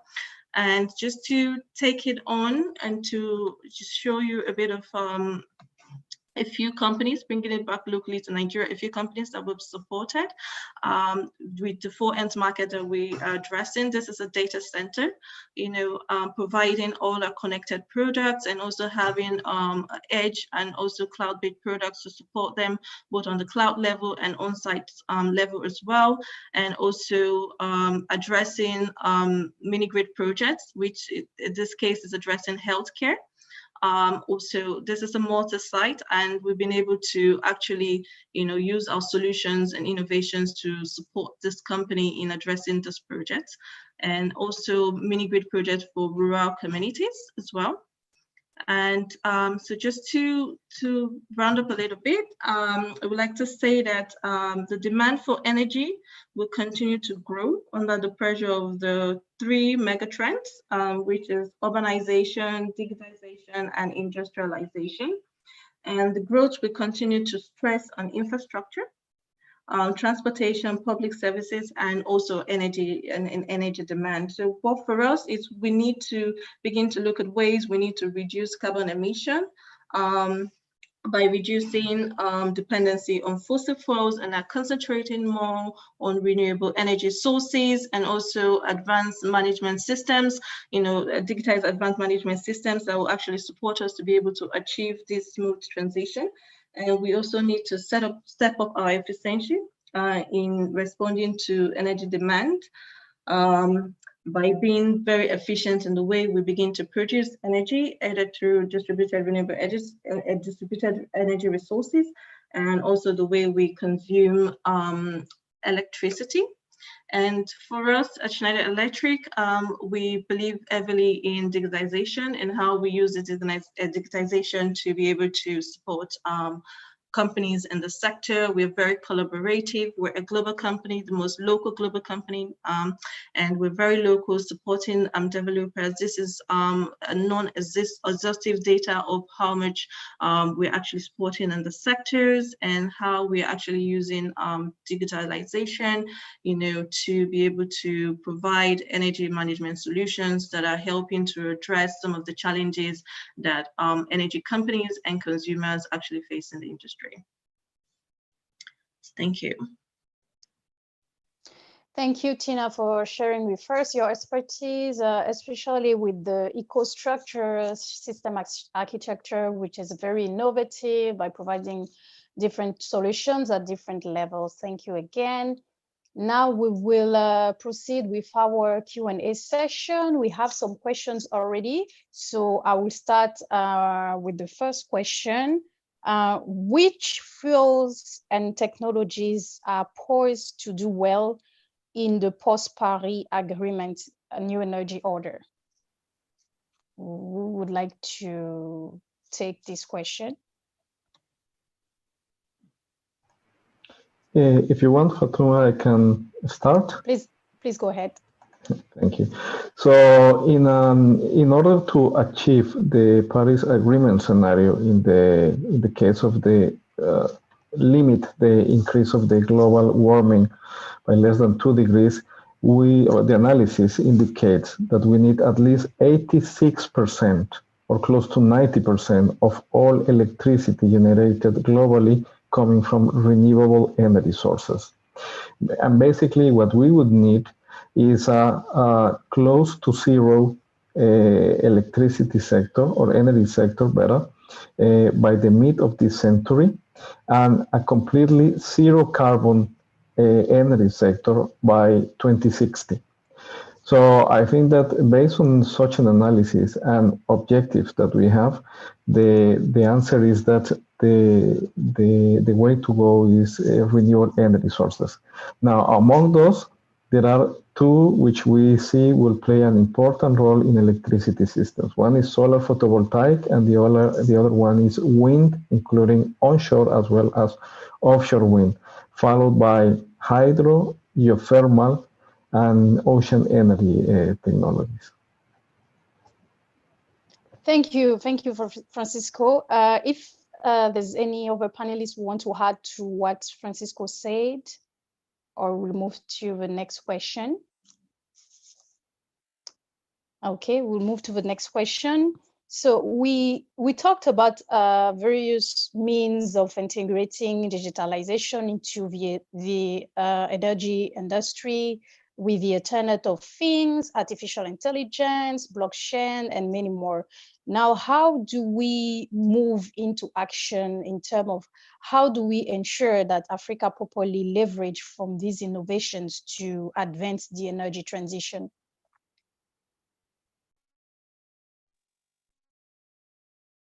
I think each panelist could maybe try to answer this because it's more general.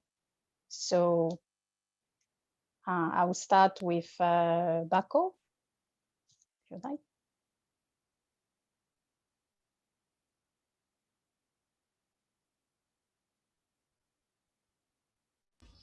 I'm not sure Bako is online.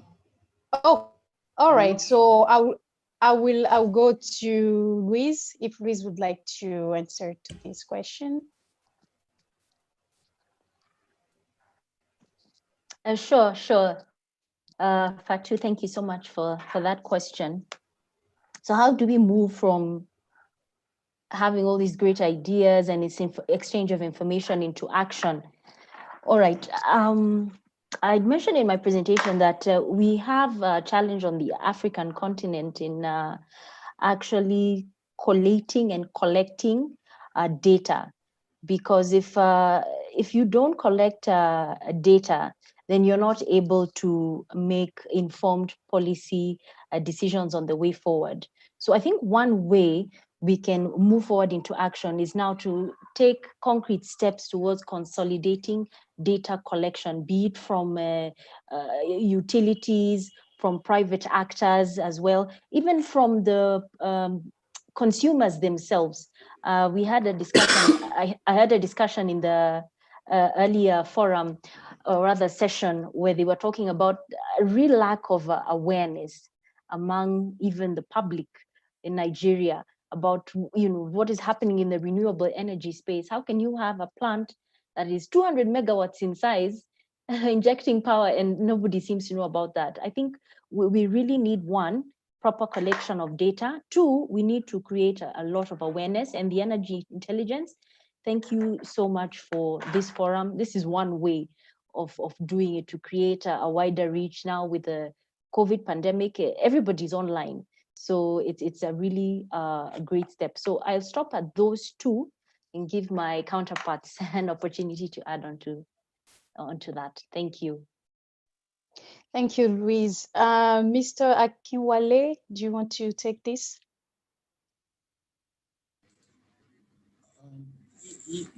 Yes. Again, from a strategy standpoint, strategy will definitely build on policy, right? Government policy should enhance business, should enhance or support investment. So as we talk about these issues, you'll find that the issue of fund, the issue of investment is critical and it's core. When you want to talk, like I did mention earlier on, and of course several others panelists have mentioned it, that you have people who are investing in, for instance, waste to wealth, and they really want to get on with this business, small and medium scale enterprises, but with the pandemic, with every other thing that is happening, the economic situation in Nigeria, for instance, or even in other countries in Africa and globally, we find out that government needs to come up with policies that support business, need to come up with policies that enhances investment. We're not trying to put my other panelists on the spot. Imagine Schneider investing in a project in Africa, and then the government policy comes up and erodes the value to be delivered by that project. Investors are going to move back, they're going to turn their back. So government policies must support investment, must support the ease of doing business, must encourage entrepreneurs to come into that space and fill the gap. I drive around Lagos, as much as we talk so much and lots of advocacy on environmental, the environmental issues, pollution, drainage blockade, and all of that. What do you still find there? You still find so many of plastics being dumped into the canals, into the drainages. It's our opportunity, business opportunities for some people, but are these businesses being harnessed? Because there's no fund, the ease to do such business or to enter into that space isn't there. So again, I would like to submit that we need to make it inclusive. We need to make it an integrative approach. And of course, we need to encourage investors, and largely, again, government has to do some things in that regard. Thank you. Thank you, Akinwale. Tina, from your perspective. Thank you. I think Akinwale sort of put it on the spot.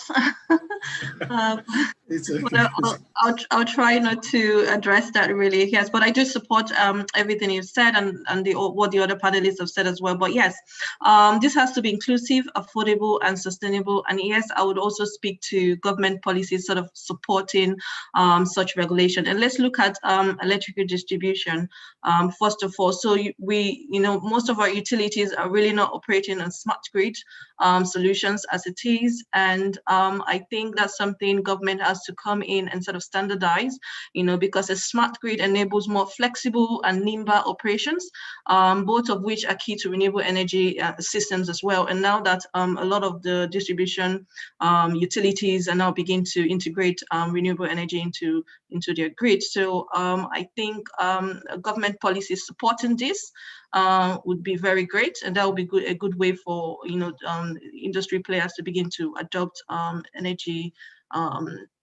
advanced energy technologies. And another one is innovate financing on this.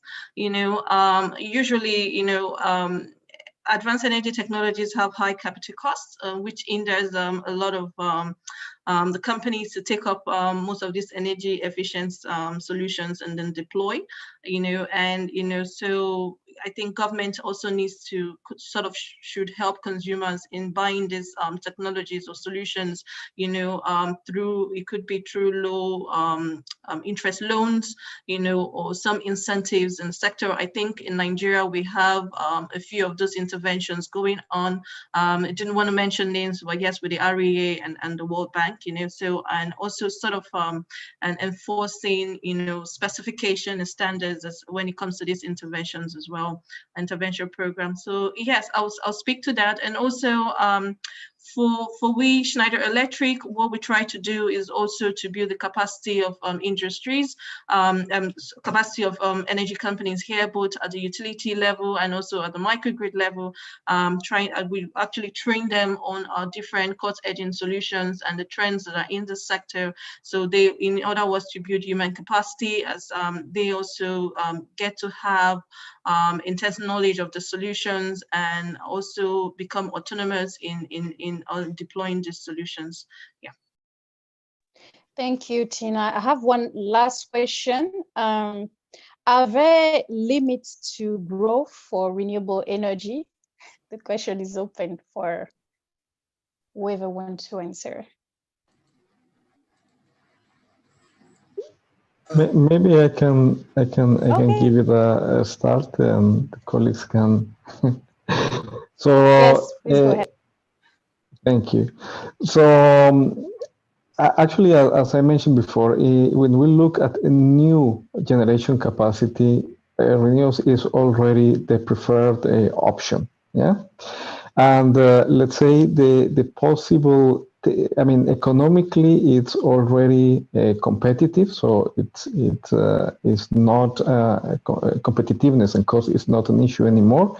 Now, in the electricity sector, what we see that we need to move forward is the issue of integrating high shares of renewables in power systems, again, due to the variability.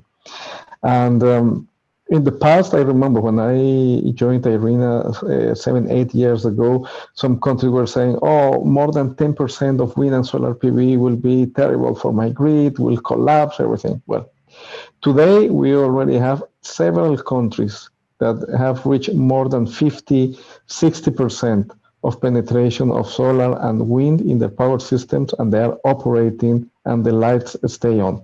Especially this COVID pandemic has shown us that renewables is even more resilient than other sources of energy. If you see, and not only for small island applications or small cities, no, even in big power systems like the European one, if we see what has happened from January till today, is that the share of renewables in Europe now is around 45% in the electricity system. And it has proven that the system is operating fine. And to continue to move forward, then digitalization will be crucial, because what we would need to do is to continuously optimize how we operate and maintain these systems. And digitalization will be crucial.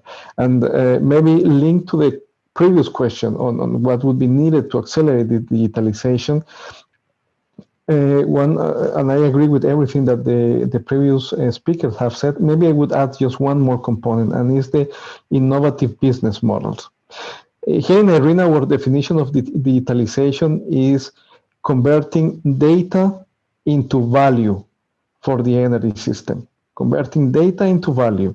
And to convert data into value, you need to come with new business models.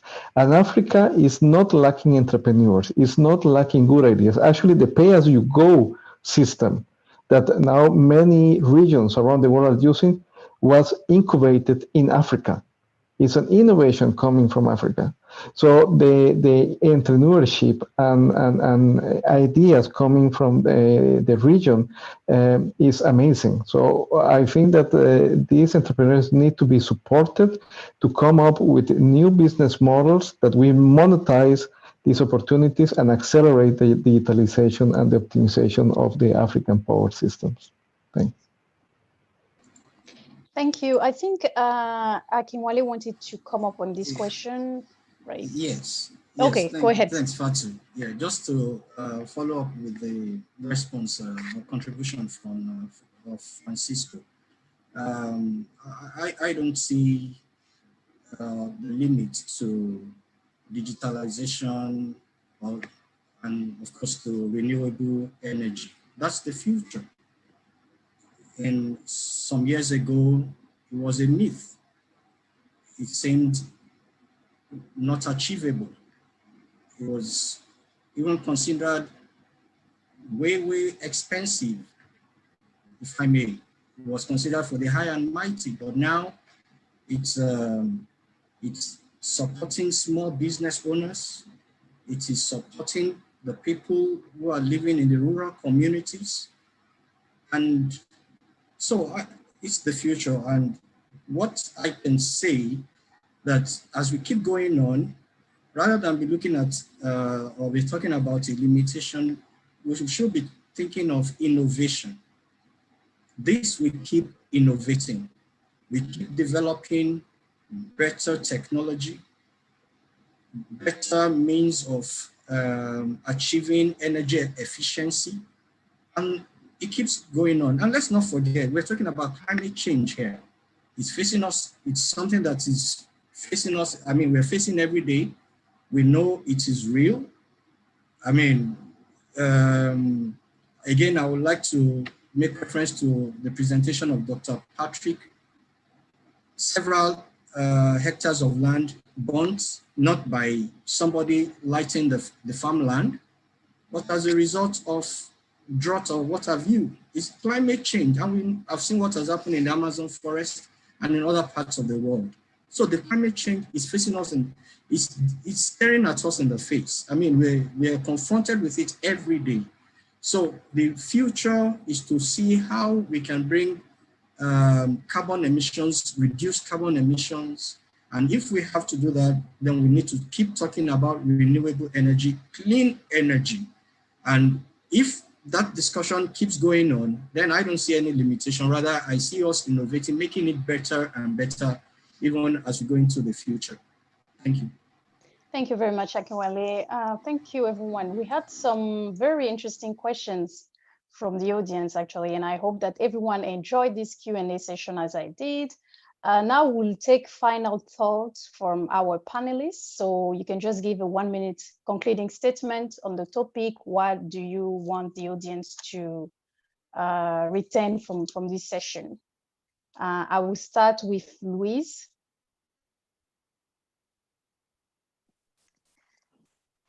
Okay, thank you so much, Fatu.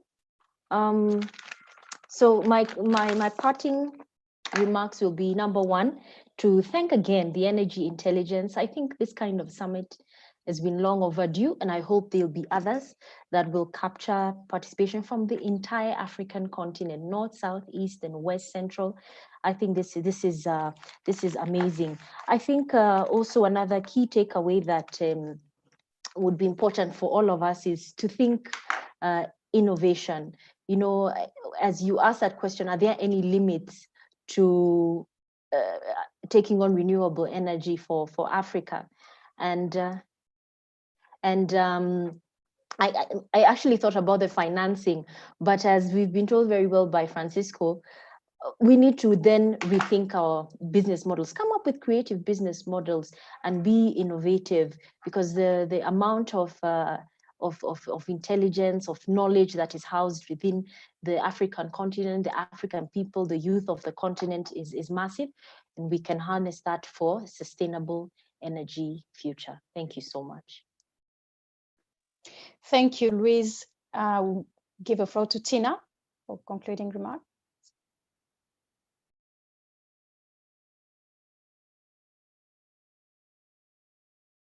Sorry, I think I was on mute.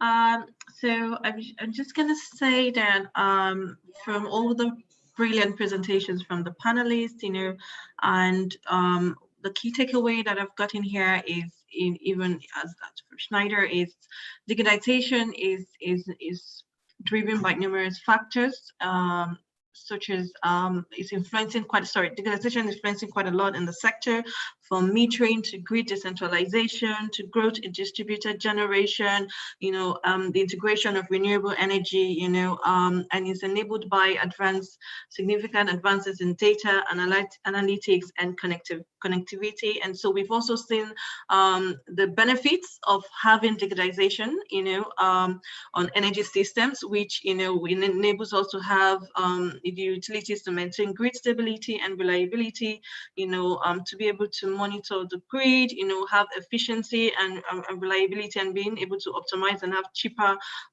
renewable energy systems, and with all this, what I would like to say is that basically the key takeaway for Africa would be, one is policy regulation, government coming in and enabling, creating an enabling environment for digitization to actually be adopted and on the scale in Africa. And two is also financing, innovative financing from government or from DFIs or development partners towards supporting renewable energy companies, distribution utilities, to be able to adopt these renewable energy standards and solutions into their projects as well.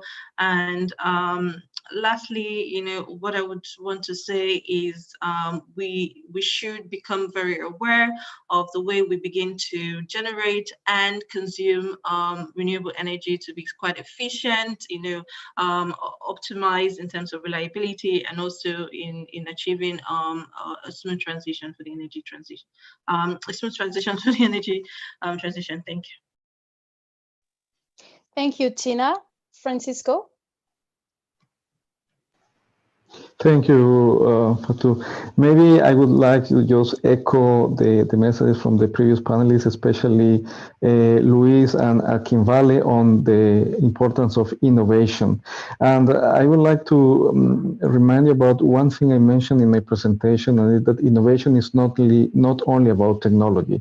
It's also about innovation in business models. It's about innovation in regulation, in the way you operate your systems. Maybe that's my last message to you, is that if we innovate only, for example, in technology, without the innovation in the business model and the regulation that will compensate these digital technologies for providing new services, new optimization of the energy system, then we'll have very limited impact, because no one will be motivated to invest and continue to grow in this field of digitalization.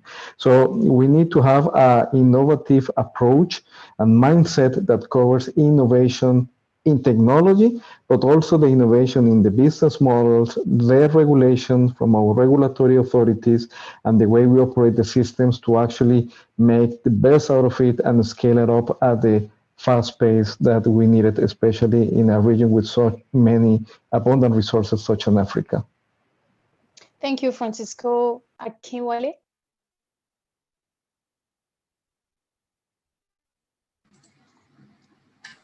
Yeah, sorry. Well, I think most of the panelists, okay, let me start by saying thank you to Energy Intelligence once again for the opportunity to be a part of this, and to all the other members of the panel. It's been quite interesting and an engaging time, robust discussion, learning and sharing, with everyone. Thank you so much. So my parting shot will be, well, we can always get it right when we know what to do. And since we've discussed about what to do, then we need to take action, but then our strategy has to be right. And then, which again, links up to what Francisco just said about our business model. And that's what, where quantum strategies can also be of support. One of our services is to provide business management support and commercial solutions. See how best we can make things work in a more commercial excellent way, a more commercial excellent model. So I see light at the end of the tunnel. Thank you. Thank you very much, Akinwale. Well, we are now coming to the end of this panel session, which was very enlightening. We learned a lot from the panelists. We had an engaging Q&A session. I will now give the floor to the founder of the Energy Intelligence for the closing remarks. Ayubami, over to you. Wow, thank you so much. This has been an enlightening session.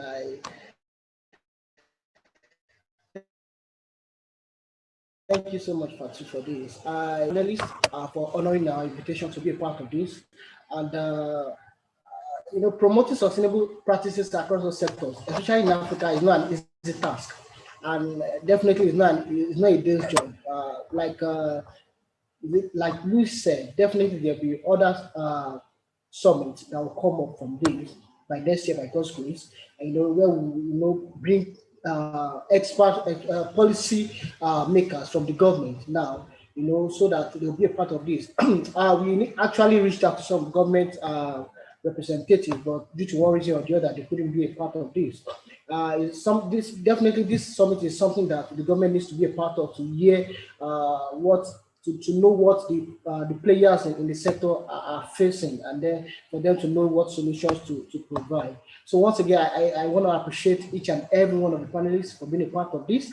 The Energy Intelligence will continue to champion sustainability in Africa. And another thing is that I want to thank Nanke, Brooks and Knight. Nanke is a senior consultant with Brooks and Knight. Brooks and Knight is a legal energy law firm, and they are part of the sponsors of this event. And I just want to thank them. I want to thank the founder, the co-founder too, Tayo Adetu, for his support. I want to thank Fatu as the moderator. She's the founder of Africa Energy Connect. So I want to thank her for the support. Also, I also want to thank Community Energy Social Enterprise Limited for the support. For each of the attendees too, I want to thank you. I see some names. I see Kunle Odebumi, the founder of the former co-founder of Energy. I've forgotten the name of the new company now. I want to thank you for being a part of this. It has always been a part of every of our dialogue. I want to thank you. I want to thank Schneider. And I also want to thank members of my team, Tosin George and Ayodeji. I want to thank you for the support. I hope that by the next time we have one, it's going to be bigger than this. Thank you so much. So the recordings and the slides will be shared with both the attendees and the panelists. So I want to use this opportunity to thank you. Then also I want to remind you to be a part of the Nigeria Trees Initiative. And like we said, the Nigeria Trees Initiative is a tree planting initiative that works closely with indigenous communities to fight against the climate change through tree planting. So we need the support. If you check the chat, there's a link there where you can be a part of us to volunteer, support, to partnership. So thank you so much for this. We look forward to much more collaboration in the future. Have a nice day. Bye-bye. Thank you, everyone. Bye.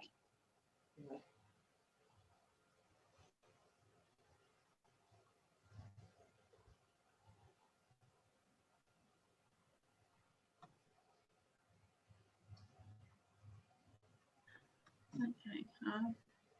Thank you.